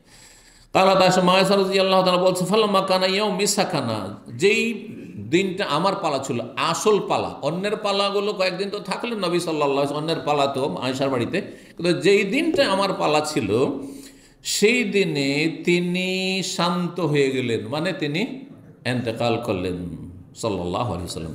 3775 নম্বর হাদিস। হাদিস বর্ণনা করেছেন হেশাম বিন ওরা, তার পিতা উরওয়া বিন জুবাইর থেকে, কানান নাসু ইয়াতাহাররান বিহাদায়াহুম ইয়াউমা আয়েশা, লোকেরা মদিনার সবাই তাদের হাদিয়া, উপঢৌকন, খাবার দাবার ভালো যা বাড়িতে হইতো একটু করে রাসূলুল্লাহ সাল্লাল্লাহু আলাইহি ওয়াসাল্লাম আগে দিয়ে আসতেন, তারপরে বাড়িতে তারা খেতেন। তো সব হাদিয়া নিয়ে প্রস্তুত থাকতো কিসের জন্য? আয়েশা রাদিয়াল্লাহু তাআলা পালার জন্য। যেদিন আয়েশার বাড়িতে থাকবেন নবী ওই দিন দেব, ওই দিন দেবো, ওই দিন ভালো খাবার তৈরি করবো, বা ওই দিন ভালো ফলটা দেবো, এইরকম। ওই দিন দুধ নিয়ে যাব, এই তো আর কি, ওই দিন মধু নিয়ে যাব ইত্যাদি। তাহলে আয়েশা ইয়াতাহাররা, মানে তারা তলাশ করতেন, সবাই তলাশ করতেন, মানে জিজ্ঞাসা করতেন যে আজকে কার বাড়ি থাকবেন নবী সাল্লাল্লাহু আলাইহি ওয়াসাল্লাম, আজকে কার বাড়ি, আয়েশার বাড়ি কোন দিন থাকবেন, অমুক দিন আয়েশার বাড়ি থাকবে, আচ্ছা ঠিক আছে ওই দিন হাদিয়া দেবো। তো দেখছে যে আয়েশা যে রাদিয়াল্লাহু তাআলা পালার দিনে মেলা হাদিয়া চলে আসে, আর অন্য বিবিদের বাড়িতে যে কোনো হাদিয়াই আসে না। তখন আয়েশা রাদিয়াল্লাহু তাআলা বর্ণনা করছেন, ফাজতামা সাওয়াহিবি ইলা উম্মে সালামা, উম্মে সালামা রাদিয়াল্লাহু তাআলার কাছে আমার সতীনেরা সবাই মিটিং করার জন্য জমা হইল। সাওয়াহিবি সাহেবাতুন বহুবচন, মানে আমার সতীনরা, সঙ্গীরা, সঙ্গী কারা? সতীন। উম্মে সালামা বাড়িতে কেন জমা হইলেন? এই জন্য যে আয়েশার পরে সবচেয়ে সুন্দরী উম্মে সালামা ছিলেন রাদিয়াল্লাহু তাআলা। হ্যাঁ, উম্মে সালামা রাদিয়াল্লাহু তাআলা সুন্দরী ছিলেন। তো তার বাড়িতে সবাই জমা হইল, আর তিনি নবী সাল্লাল্লাহু আলাইহি ওয়াসাল্লামের নিকট আত্মীয় ছিলেন। ফাঁকা বলছেন ফাকুলনা, সবাই এসে বললেন, ইয়া উম্মে সালামা, হে উম্মে সালামা, ওয়াল্লাহি আল্লাহর কসম করে বলছি, ইন্নান নাসা ইয়াতাহাররাউন বিহাদায়া ওয়া মা আয়েশা, সবাই নিজ নিজ হাদিয়া আয়েশা রাদিয়াল্লাহু পালার দিনে নিয়ে আসছে। এটা কেমন হইল? ওয়া ইন্না নুরিদুল খায়রা কামা তুরিদুহু আয়েশা, আমরাও কিছু কল্যাণ চাই, আমরাও কিছু খাবার দাবার নবীর খেয়ে বাঁচলো চাই, যেমন আয়েশা রাদিয়াল্লাহু তাআলা আনহা চায়। তা আয়েশার বাড়িতে খাবার দাবার অভাব নেই, আর আমাদের বাড়িতে কিছুই আসে না, না, এটা কেমন হচ্ছে জানো? ফামুরি রাসূলুল্লাহ, তুমি তোমার কথা একটু শুনে, কারণ সুন্দরী স্ত্রী থাকলে তার ক্ষেত্রে একটু দুর্বলতা থাকবেই, স্বাভাবিক থাকবেই। জি জি, যুবক মানুষ যারা বিয়ে শাদী নতুন নতুন করেছেন তারা যতটা স্ত্রীর ক্ষেত্রে দুর্বল, যাদের 2-4-5টা বাচ্চা হয়ে গেছে আর অত দুর্বল না, তাই না? স্ট্রং হয়ে গেছেন এখন, আর বুড়ো হইলে তো বলতেই হবে না, তাই না?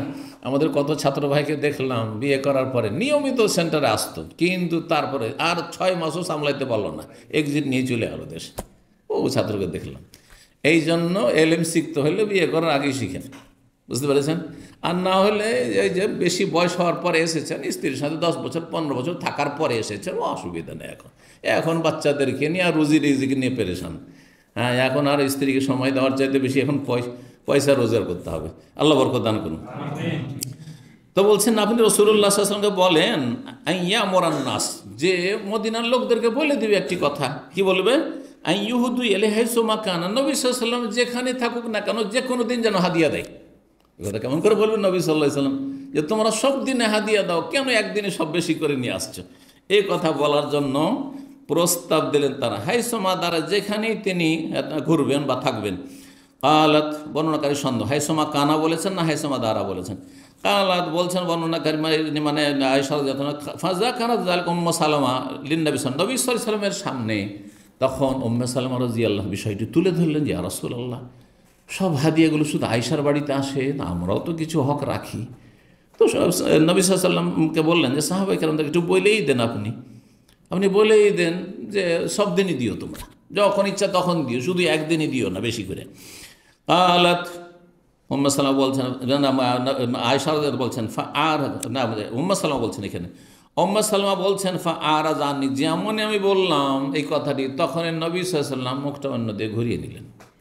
জি, ফালাম্মা আদা ইলাইয়া, তারপরে যখন আবার আমার দিকে মুখটা ফিরিয়েছেন, যাকারতু লাহু যালিকা, তখন আবার বললাম ইয়া রাসূলুল্লাহ, একটু বলে দিয়ে। জি, ফারাজানি, আবার মুখটা ফিরিয়ে নিলেন, একটু এড়িয়ে গেলেন। ফালাম্মা কানা ফিস সালিসা, তৃতীয়বার আবার যখন আমার দিকে একটু ফিরেছেন, যাকারতু লাহু, তখন আবার বললাম ইয়া রাসূলুল্লাহ, হ্যাঁ প্লিজ একটু বলে দিন। আজকালকার জামানে প্লিজ, আজকালকার ভাষা এটা, ভাব অর্থ করলাম, শাব্দিক অর্থ নাই, কিন্তু আজকালকার প্লিজটা খুব সুন্দর ভাষা না? প্লিজ আর সরি যদি বলতে পারেন 7 মাপ। হ্যাঁ জি, তো যাকারতুল্লাহু এই বিষয়টি আবার যখন বললাম তৃতীয়বার, খালি ইয়া উম্মা সালমা, তৃতীয়বারে নবী সাল্লাল্লাহু আলাইহি ওয়াসাল্লাম বলে, হে উম্মা সালমা লা তুযিনি ফি আয়েশা, আয়েশা রাদিয়াল্লাহু তাআলার ব্যাপারে আমাকে কষ্ট দিও না, আয়েশার বিরুদ্ধে কোনো কথা বলে আমাকে কষ্ট দিও না। ফাইন্নাহু, শোনো, ওয়াল্লাহি, আল্লাহর কসম করে, মা নাযালা আলাইয়াল ওয়াহিয়ু, ওহী আমার ওপর নাজেল হয়নি এমন অবস্থায় তোমাদের বাড়িতে কোনোদিন যেমন অবস্থায় নাজেল হয়েছে মা আয়েশার বাড়িতে। মা নাযালা আলাইয়াল ওয়াহিয়ু ওয়া আনা ফি লিহাফি ইমরাতিন মিনকুন্না গায়রাহা, তোমাদের মধ্য থেকে কোন স্ত্রীর আমি কম্বলে শুয়ে আছি, বিছানায় কম্বলে একসাথে দুজন শুয়ে আছি, আর ওহী নাজেল হয়েছে কারো সাথে এটা হয়নি, একমাত্র গায়রাহা আয়েশা রাদিয়াল্লাহু তাআলা আনহা ছাড়া। তার বাড়িতে দেখেছি, তার বিছানায় শুয়ে আছে, হঠাৎ করে জিবরাইল আলাইহিস সালাম ওহী নিয়ে চলে এসেছে, কিন্তু তোমাদের বাড়িতে তো ওহী আসেনি। তার মানে আয়েশা রাদিয়াল্লাহু তাআলা আনহার মর্যাদা আল্লাহর কাছে অনেক বেশি। সুতরাং তোমরা আয়েশা রাদিয়াল্লাহু তাআলা হিংসা করিও না, যে যে দিচ্ছে দাও, আমি কিছু বলতে পারবো না, আমি এ কথাও বলবো না যে শুধু আয়েশার বাড়িতে দাও, আর এই কথাও বলতে পারবো না যে আয়েশার বাড়িতে কেন দিচ্ছ, সবার বাড়িতে দাও, এই কথাও বলতে পারবো না। তোমরা এমন কথা আমার কাছে রাখবে না। এখানে আজকের আলোচনা শেষ করছি। জাযাকুমুল্লাহু খাইরান ওয়া সাল্লাল্লাহু আলা নবিয়িনা মুহাম্মদ ওয়া আলা আলিহি ওয়া সাহবিহি আজমাইন। ইন্নাল মুসলিমিনা ওয়াল মুসলিমাতি ওয়াল মুমিনিনা ওয়াল মুমিনাতি ওয়াল কানিতিনা ওয়াল কানিতাত والقانتين والقانتات والصادقين والصادقات والصابرين والصابرات والخاشعين والخاشعات والخاشعات والمتصدقين والمتصدقات والصائمين والصائمات والحافظين فروجهم والحافظات والذاكرين الله كثيرا والذاكرات أعد الله لهم مغفرة